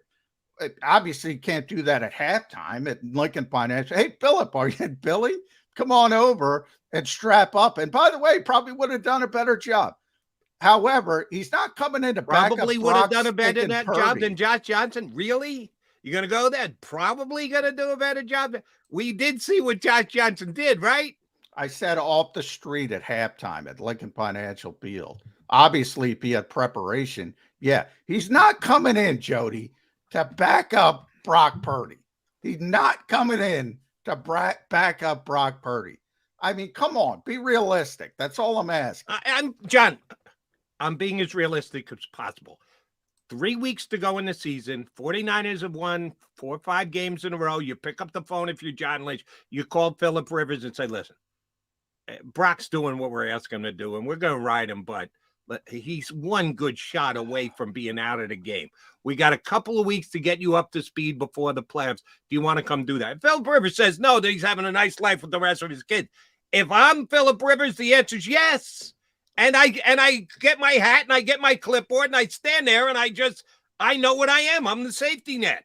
And yeah, for a guy who would like to be able to add that one last piece to his potential Hall of Fame pie. Off the bench leads the 49ers to a Super Bowl. Yeah, you bet your ass I would say yes. Borderline. Right, you don't believe it? That's fine. John and I disagree. Yeah. Quickie timeout, come back. Kevin Kincaid from Hall Crossing of Blood's Fame going to join us quarterback. here on Birds 365.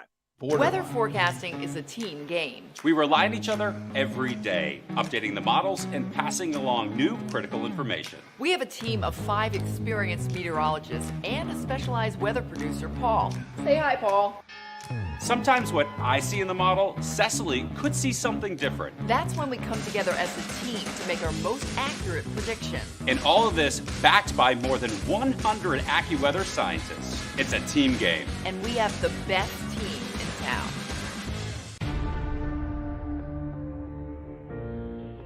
When it comes to the fight against insurance companies, large corporations, and the healthcare industry, injured victims are always the underdog. But that doesn't worry us. At Messa & Associates, we're an injury law firm from Philadelphia, and we come to fight. Our clients know that they've got representation with a chip on its shoulder, and it's the same chip that makes Philly the toughest city in the country. Call 215-568-3500 or visit us online at messalaw.com. Messa & Associates, the toughest injury firm in Philadelphia. Go to get your game on. Go for the beers. Go for the cheers. Go for the hit and the hits. Go for the stakes and the stakes. Go to get your parlay on. Go to get your party on. Go for the scene. Go for the screens. Go for the gallery. Go for the win. Go to Ocean. Visit theoceanac.com to plan your visit.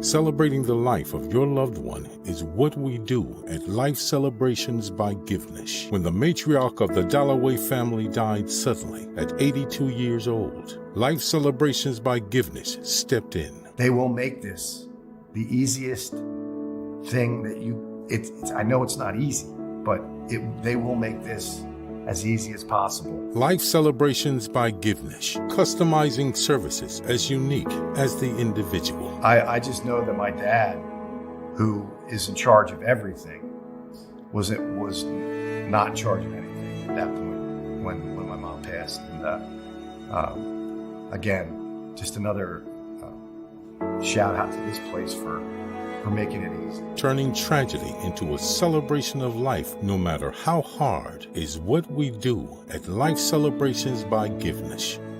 Life Celebrations by Givenish, customizing services as unique as the individual. EAGLES, Eagles.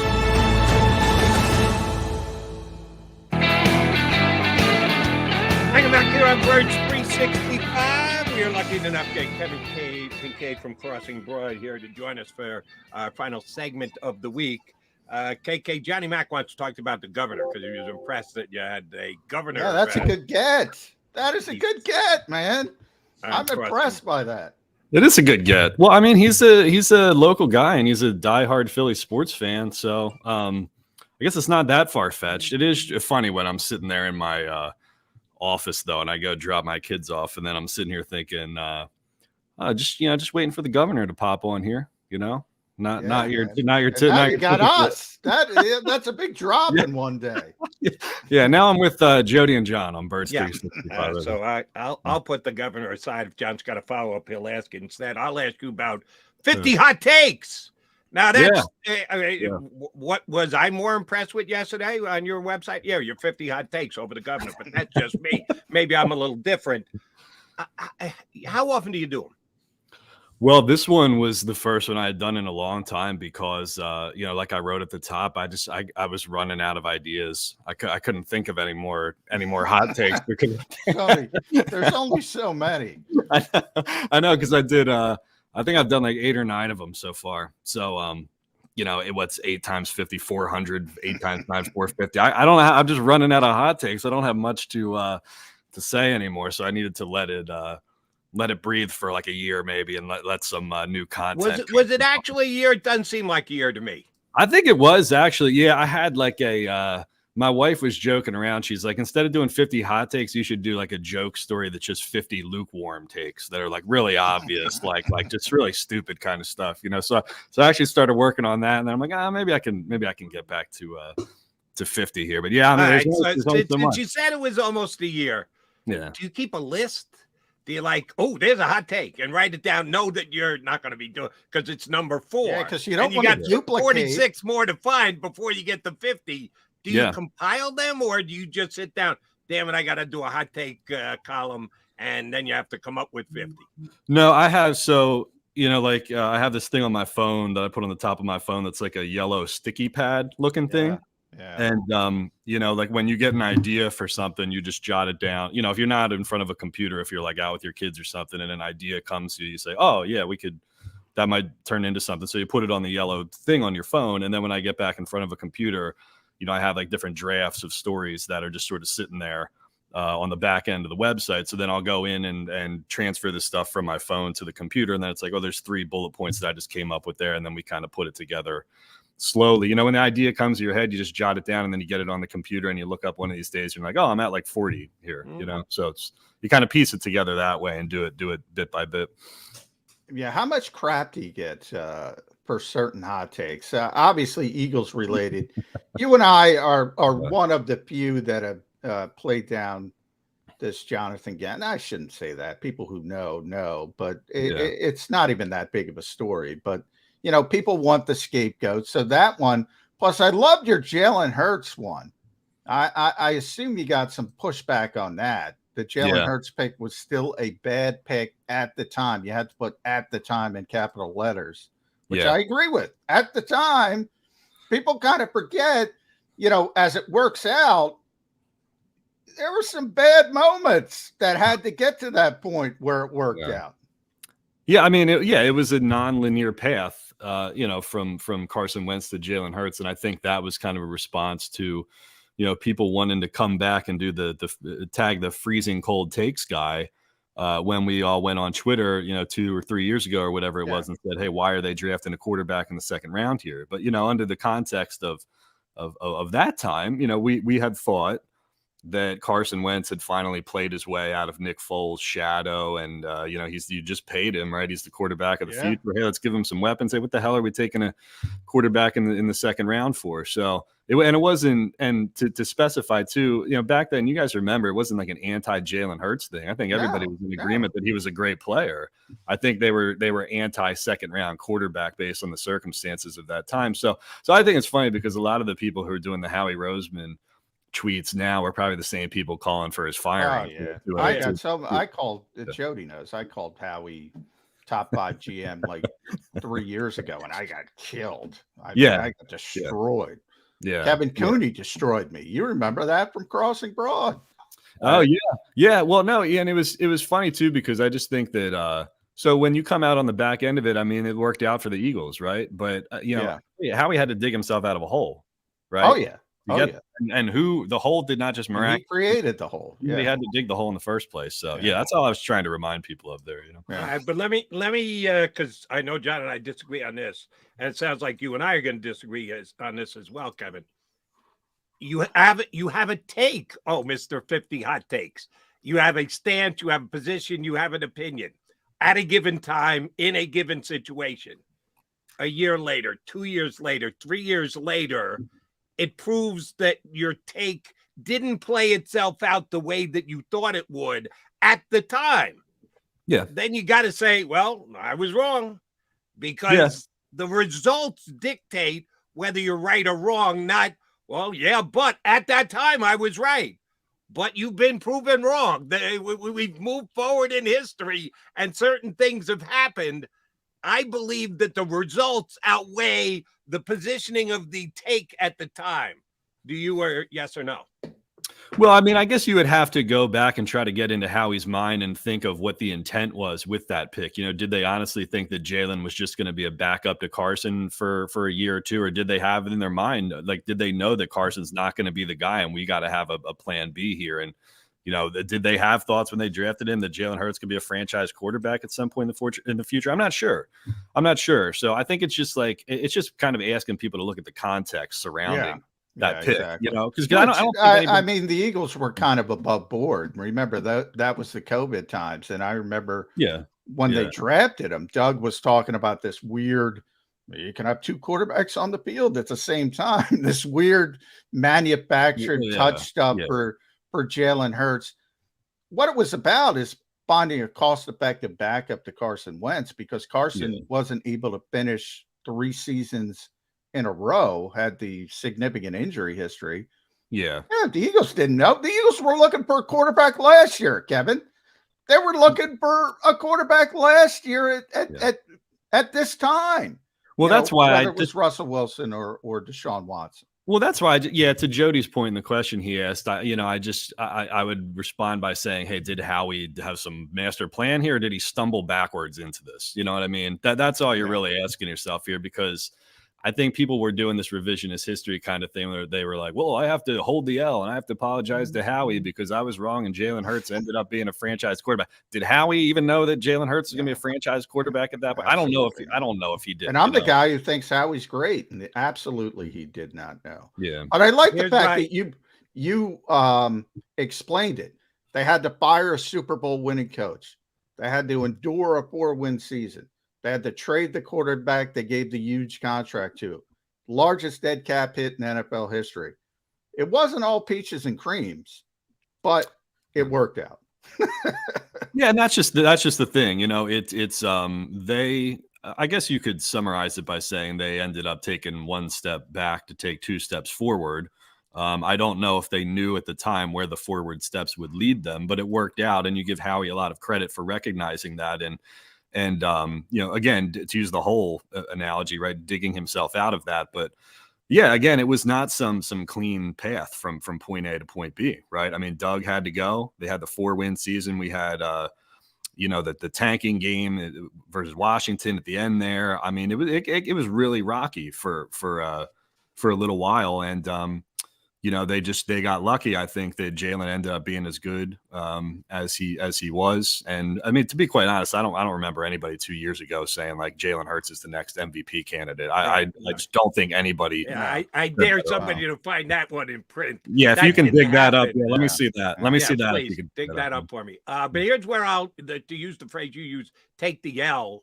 Yeah, you got to take an L if you were at the time. The Eagles are wasting a 2nd-round pick. What the hell are they doing? Take a quarter. If you were as strong as your take and your opinion is, what the hell are they doing? Well, then, yeah, you got to take an L. If you wanted to take a W for second guessing it at the time, you got to take an L after the fact. If you were going, I don't know that I would have used a 2nd-round pick on a quarterback, and you were lukewarm in your take and you get yourself some wiggle room, then, yeah, you don't have to brandish the big L on your chest. It all comes down to how strong your take was at the time that it happened.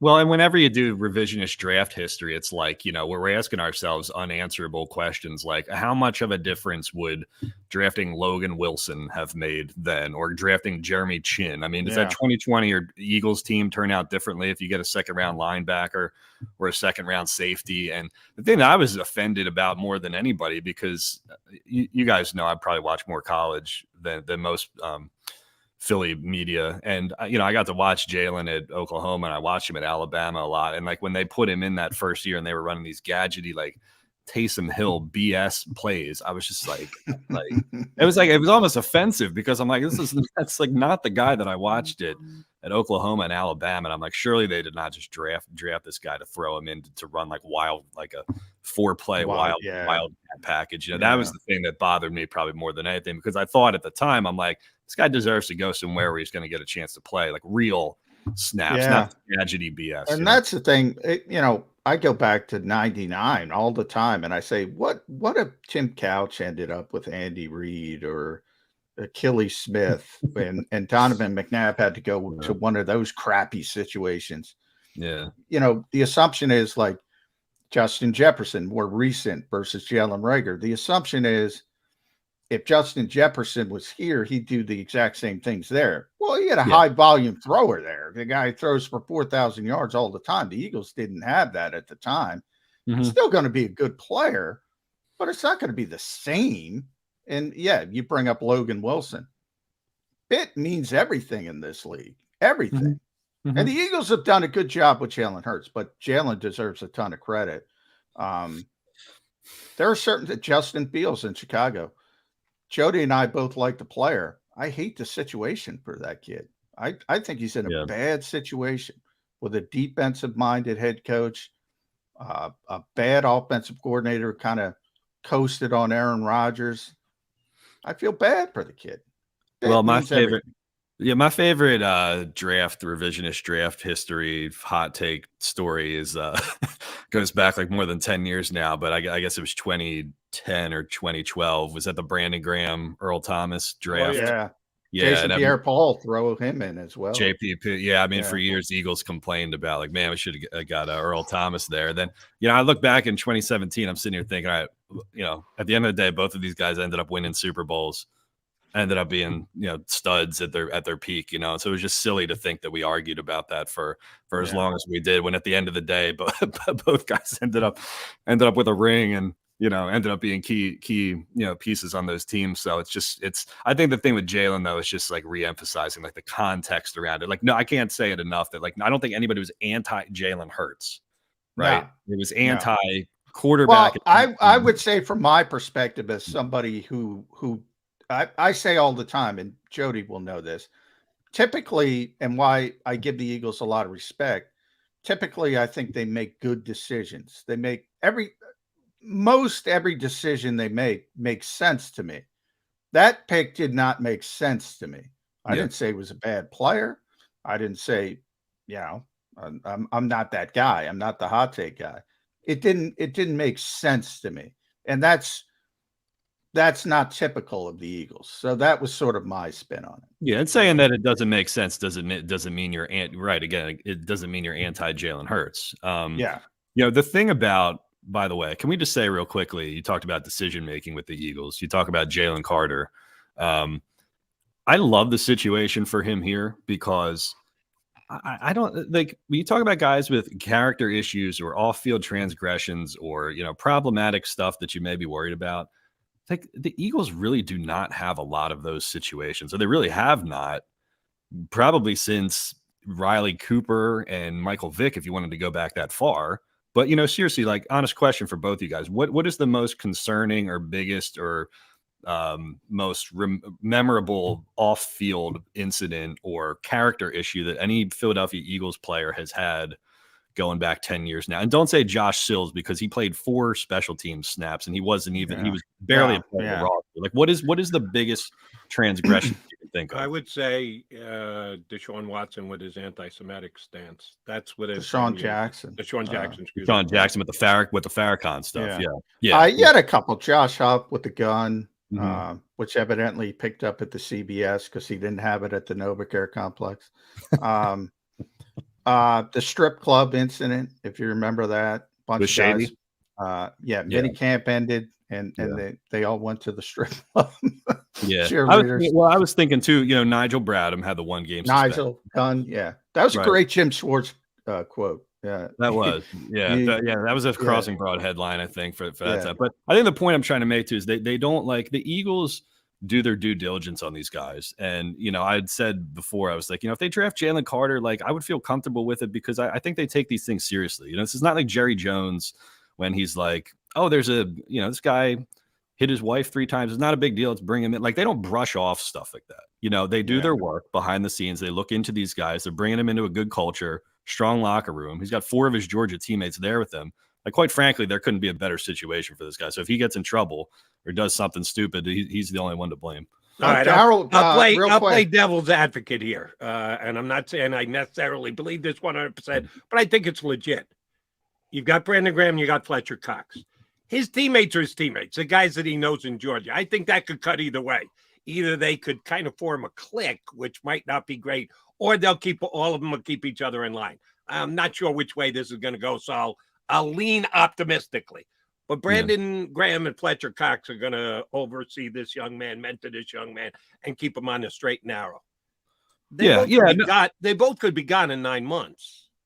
If neither Fletcher Cox or Brandon Graham are back, this is year 2 for a kid who might have some issues. All of a sudden, you don't have that veteran guy on the line one of his teammates, one of the guys he goes to war with, is that a potential downfall? Listen, I trust Dom DeSandro. I think he's going to have Jalen Carter wearing tracksuits, but before the end of the year, they did the research on this guy. I think I don't think the Eagles get enough credit for running like a relatively clean and like honest program, like a respectable program. I mean, we make these, like the Browns go for Deshaun Watson. We make the jokes about Jerry Jones bringing criminals in and whatnot. And look, you sign a guy, you draft a guy, and he has like a Josh Huff kind of thing. Look, that stuff happens. I mean, but they don't like consciously go after guys who have like huge things like hanging over their head. They would have went after Deshaun. I guess, but maybe I don't think they would have given him that contract though. So no. But by the way, can I just say real quick? I think it's funny because the people in the comments say that I look like Aaron Rodgers, and I'm getting a lot of Aaron Rodgers comments. Do I really look like Aaron Rodgers? That a little much? bit. It's not a bad thing. Just the beard gives you a little bit of a Rodgers look. Okay, all right. You got some ayahuasca in the background there. So I wish I could go like live in a dark hole for 3 months and not have to work, but emerge from the darkness to do Birds 365. Yeah, do you know how many notes I would be able to put on my phone after 3 months in the void? In the darkness? Yeah. I I forgot a West Virginia guy, Darryl Worley, who got in trouble, but they cut him right away. Well, he wasn't. I mean, was he even on the team at that point? I guess that was. He was on the team. They traded Torrey Smith for him. He was on the team, and then he had the incident right in front of the NovaCare complex. Well, and the Michael Kendricks thing, the insider trading thing, nobody knew about until after he left. And Lane Johnson had the PED stuff, but again, it wasn't. I guess the point I was trying to make is like the only like Michael Vick was like in a league of its own, right? Here's a guy who's really controversial, has known issues. He did go to jail. And like that generated a lot of discussion in the fan base, but I don't think I just look at them differently in terms of that kind of stuff. They've always been kind of sensitive to issues that are meaningful to the players. They don't really target these guys who we think are bad apples. So I don't know. I think your point is right, and I think the Eagles are really good at it. But if that's the case, and you believe they took the player because they believe they're really good at it, if this guy gets in another car accident speeding down South Street or whatever else, how much responsibility do the Eagles have to take? They do have to take most of it is on the individual makes the decision to get in the car and go 100 miles an hour, 110, 20, whatever. But the Eagles have kind of acknowledged that we're taking this responsibility on. We believe that we've got the people in place and the culture in the locker room and everything else. If this kid acts up again, it's in part on the Eagles, is it not? Yeah, for sure. It would be the responsibility. I mean, it would be an indictment on the things that we just credited them for, because if you believe that the culture is that good, and if you believe that their research and their work and their due diligence is that good, then if one falls through the cracks like that, it does reflect poorly on them. That's something that they have to accept when they make a decision like this. But you just trust that they've made the right decision here, and that culture can kind of rub off on Jalen Carter, and fingers crossed that nothing happens there.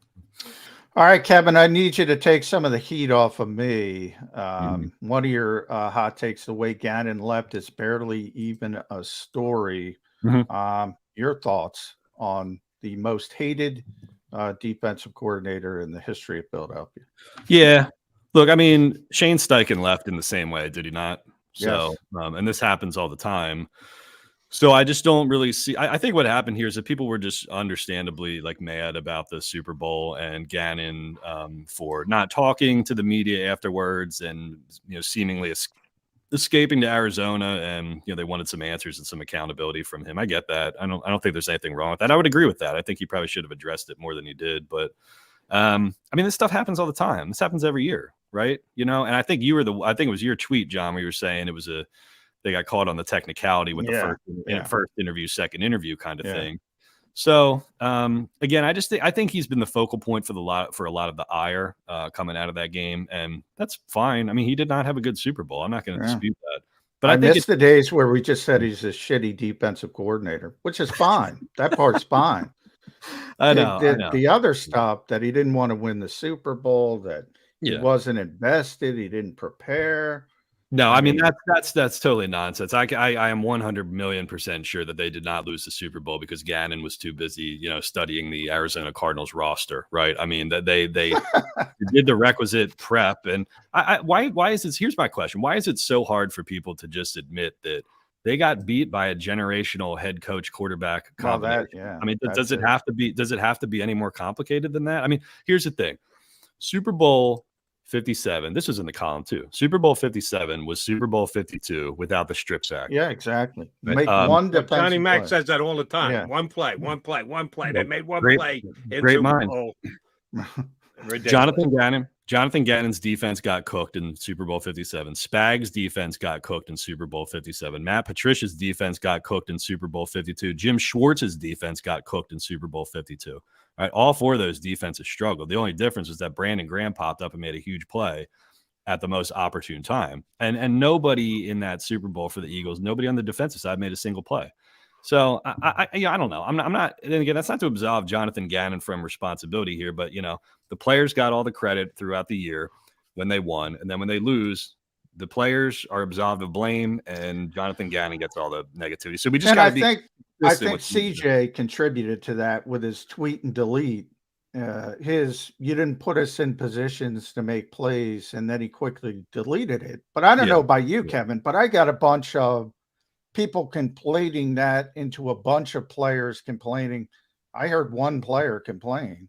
Yeah, and look, I mean, CJ Gardner-Johnson had an amazing year in the system, and so did Hassan Reddick, right, and other guys as well. And I'm not going to sit here and say that like Jonathan Gannon's the greatest person of all time. I think you and I got pegged as like these Gannon apologists just because we were trying to talk back a little bit what we thought was overkill. Yeah. Like the criticism was warranted. I'm not going to say the dude's like the greatest thing of all time. I don't think that. But I just thought a lot of the stuff that he was getting was overboard. So let's at least just try to like pull it closer back to the center and just like frame it and understand that this is what defense is in the NFL. There's a lot of zone. There's not a lot of blitzing teams.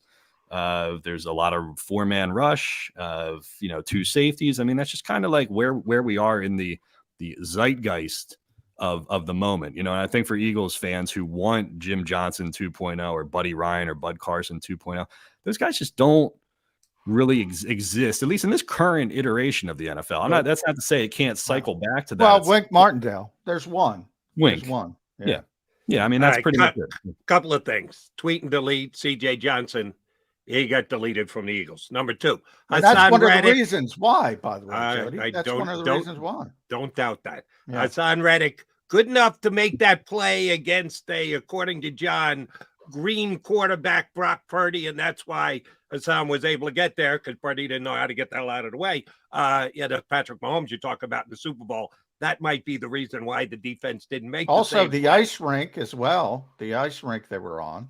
I think that was honestly both teams are on the ice rink, right? Yeah, they're both playing on that same. But Hassan's the speed rusher. I'm just talking specifically. Hassan's the speed rusher. That hurt him. It did hurt him. It's fair to say.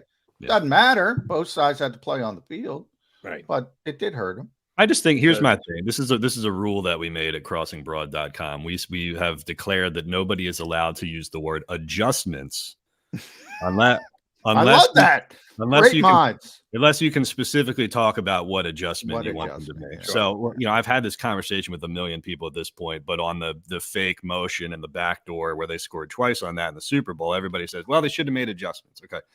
We just gotta up the level of discourse, like one level, right? Because they're rotating the safety down and they're replacing them with the nickel. Okay, if you wanted them to play more press man in that second half, if you wanted them to get up on the line of scrimmage, throw a stunt or two in there, that's specific stuff we can talk about. But we can't have like real discussions about Jonathan Gannon and the defense if we're just going to do surface level. He's got to adjust. Okay, well, what did you want to see them do? Well, and I'm going to ask you a surface question, and I'm going to ask you to make adjustments on and explain those adjustments. Mm-hmm. The take of blitz. That's why Jonathan Gannon wasn't good. He doesn't blitz enough in comparison to previous iterations of defensive coordinators and defense here in town. Another one that has only been going for my 30 plus years here in Philadelphia is run pass ratio. You got to be able to run the football. You can't run the football. You can't just drop back and pass on it. Even if the entire league is dropping back and passing that much more, not here in Philadelphia. we're going to run the football. We're going to have balance. That's the way Eagle fans have looked at it for 30-plus years. Yeah. Who's going to run the football for the Eagles this year? Who's going to be their main guy? Not bell cow back. Although, Miles Sanders was damn close. The 71% of the running back carries was Miles Sanders. I don't think anybody gets 71%, but somebody's got to be on the top of the heap. And if that person isn't good enough, will Eagle fans be complaining about the lack of balance and run-pass ratio this year? Well, I would say this first. I think the most important runner on the Philadelphia Eagles is Jalen Hurts. But I think you're hoping that DeAndre Swift can be the, what do you want to call him, bell cow or something. But again, it's like a four-headed monster here, really, if you think about it. Because they like to give ball carrying snaps to different guys. Jalen Hurts, I think, was one of the top. At one point last year, he led the league in red zone rushing attempts too. So I think it's. I think it's got to be Hurts, the most important number one. Not saying he's going to get the most snaps, so then DeAndre Swift and Rashad Penny if he can stay healthy from there. Kenneth Gainwell, I mean, it seems like they like him, John. Yeah, so I don't know what his role is now, but behind those other two guys. But I wonder if Jalen Hurts takes a sort of Donovan McNabbish path here, where like in the early seasons with Donovan, he used his legs more and he ran more. And I wonder if they dial Jalen back a little bit and try to do some of that, because that zone read and the RPO stuff and the empty set runs from him, I mean, they're such a huge part of what they did last year. That's what I'm curious. That's what I'm most curious, I think. I don't think Jalen wants it. And remember, Donovan was a big part of that. He wanted to prove to people that he could play a certain style. Yep. Yeah. Jalen kind of wins. Nick has said constantly, he said most recently, we're not paying him more to do less. So we'll have to see how that shakes out. At Kevin _Kincaid, make sure you follow him on Twitter at CrossingBroad, crossingbroad.com, the grand poobah over there. What the hell happened to our union, Kevin Kincaid? Man. I mean, it's the best team in Philadelphia. What the hell happened? They may have just hit their ceiling. They have, like the Flyers kept running into like the Oilers in the 80s, I guess, right? The Union keep running into LAFC and they just can't get over that final hump. So listen, if they've hit their ceiling, it's a pretty damn impressive ceiling, but they've got some big decisions to make in the summer with the transfer window coming up and see if they can get back into position in the league. But yeah, that was a disappointing loss the other night. So we'll see if they've peaked or not. Which is more volatile, the transfer window or the transfer portal? Oh, the transfer portal. I mean, Gil told me that they have the transfer portal for high school athletes now in New Jersey. I didn't even know that. Yeah, and now they've got NIL in Pennsylvania for high school athletes. So I wish I had this when I was at Boyertown 20 years ago, man. I could have transferred somewhere. I don't think Snickers was going to pay for you to. I have to admit something. I'm a casual soccer fan, but I do enjoy the game. I can't figure out the damn transfer window. I never sit down and try to pay, but it's too complicated. That's one of my problems. The simple explanation is that, like, when you want a guy from another team, you just pay them a ton of money, and that's really. That's all the transfer window is. Really, we're talking about like $400 million for Lionel Messi to go to like Saudi Arabia. That's all. There's no cap in European soccer, evidently. No, there is no salary cap. No, it's like baseball. Yeah. Smells like true free agency to me. God bless them. Let them get every penny that they can. That's right. KK, good stuff. Always a pleasure, brother. Appreciate you hopping on board. We will get you on, and before you know it, we'll be asking you to jump in again. Thanks, bud. Yeah, no problem. Have a good weekend, guys. All right. Kevin Kincaid, Crossing Broad, here with us on Birds 365. All right, got to come back, put a bow on the show, wrap this bad boy up. Johnny Mack heading down to the NovaCare Complex for a little Eagle rookie action. Come back and wrap up Birds 365 next. Do you stream on a Roku, Fire Stick, Google TV, or Apple TV? Now you can watch 6ABC 24/7 with the 6ABC Philadelphia streaming app. And the big story on Action News. Search 6ABC Philadelphia and start streaming today. Go to get your game on. Go for the beers. Go for the cheers. Go for the hit and the hits. Go for the stakes and the stakes. Go to get your parlay on. Go to get your party on. Go for the scene. Go for the screens. Go for the gallery. Go for the win. Go to Ocean. Visit theoceanac.com to plan your visit. The greatest fans on earth. It's a bold statement, but would you expect anything less from Philadelphia? 58 years of heartache creates a toughness, a grit, a resolve not found in most. Sure, our prayers were answered, but now that we've had a taste, we're looking for more. Pondley Hockey, official partner of the Philadelphia Eagles.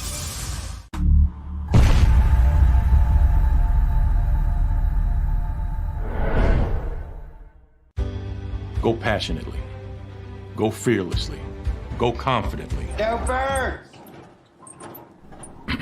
Go confidently towards your goals with First Trust, Philly's hometown bank for nearly 90 years, and the official bank of the Philadelphia Eagles. We're focused on getting you over the goal line. So go with conviction, go with trust, Go Birds! and go forward with us by your side. First Trust Bank, the official bank of Philadelphia Dreams. Oh, and go Birds. All right, did you know I was the mommy slam dunk champion? Really? Yes, really don't sound so surprised. Let's see it. Oh, you're ready. All right, here we go. Let's hear the crowd. So go to right, go to left, fake them out. Mama, go up, mama! She did it. Again? You can't avoid gravity, but United Healthcare can help you avoid financial surprises by helping you compare costs and doctor quality ratings. United Healthcare. Uh-huh.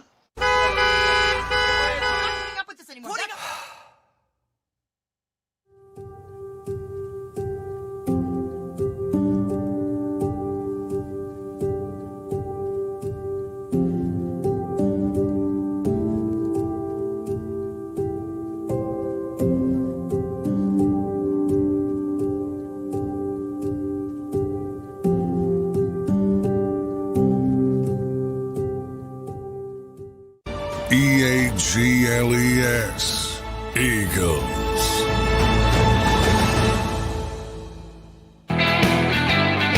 That home stretch, have another week there on Birds 365. Don't forget next week the all-important reveal of the NFL schedule. And there's some big games Eagles going to play this year, so we'll have plenty of fun with that next week. You're heading over to the NovaCare Complex, get a little rookie camp action in, tryouts, whatever. They got a bunch of newbies coming in. And as you told us earlier in the show, John, they don't do hell of a lot of individual breakouts and working with coaches, and it's not as organized as a practice usually is. So I will ask you, are the most important things that you can see at this practice today confirming the fact that Sean Desai is the actual defensive coordinator of Philadelphia? Yeah, confirming the fact that he's a person. I did get confirmation. We were joking.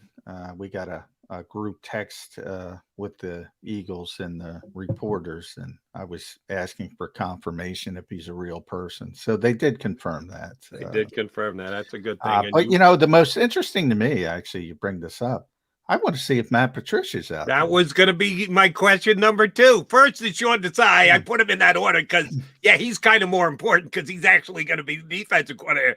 Got to confirm that he is a living, breathing individual. But secondly, is Matt Patricia going to be there today? Yeah. He's not on the website. I think something might have happened because, you know, this has been a while. That was the pre-draft press conference when Nick Sirianni said it was trending in that direction. And that was a couple days. I forget the exact date, but, you know, if you would think trending, you would think the I's were dotted and the T's were crossed by this point. So if he's not there, he's going to get the question. I guarantee you that. So we should get some clarification either way. Is Nick speaking after the gathering today? Yes, he is. All yes. Right. Yeah, that will be a question for sure if Mr. Patricia. And John, I know you don't need this, but for anyone else from the press who are listening, whatever, Patricia will be the guy with the pencil behind his ear, in case you need to just be able to exactly say which one he is of the Eagle coach. Maybe he shows up. Maybe he shows up clean shaven without the pencil, trying to. Oh, that's basically going in disguise. Yeah, For the first. You got to be careful. Partner. Have a good trip over to the NovaCare complex. I'm here on Monday. How about you? Yeah, let's do it, baby. Rookie camp to talk about. Plenty to talk about next week here on Birds 365, which will be in 2 and 2 days, that is. You've been listening to Birds 365, the destination for the passionate Eagles football fan who bleeds green. If it's Eagles football, we're talking about it. Debate inside the locker room and guests that are some of the greatest football minds from around the region. We hope you enjoyed the show. We know we had a blast. Make sure to like, comment, and subscribe, and we'll be back soon. But in the meantime, hook up with us on social media at JAKIB Sports. See you next time on Birds 365.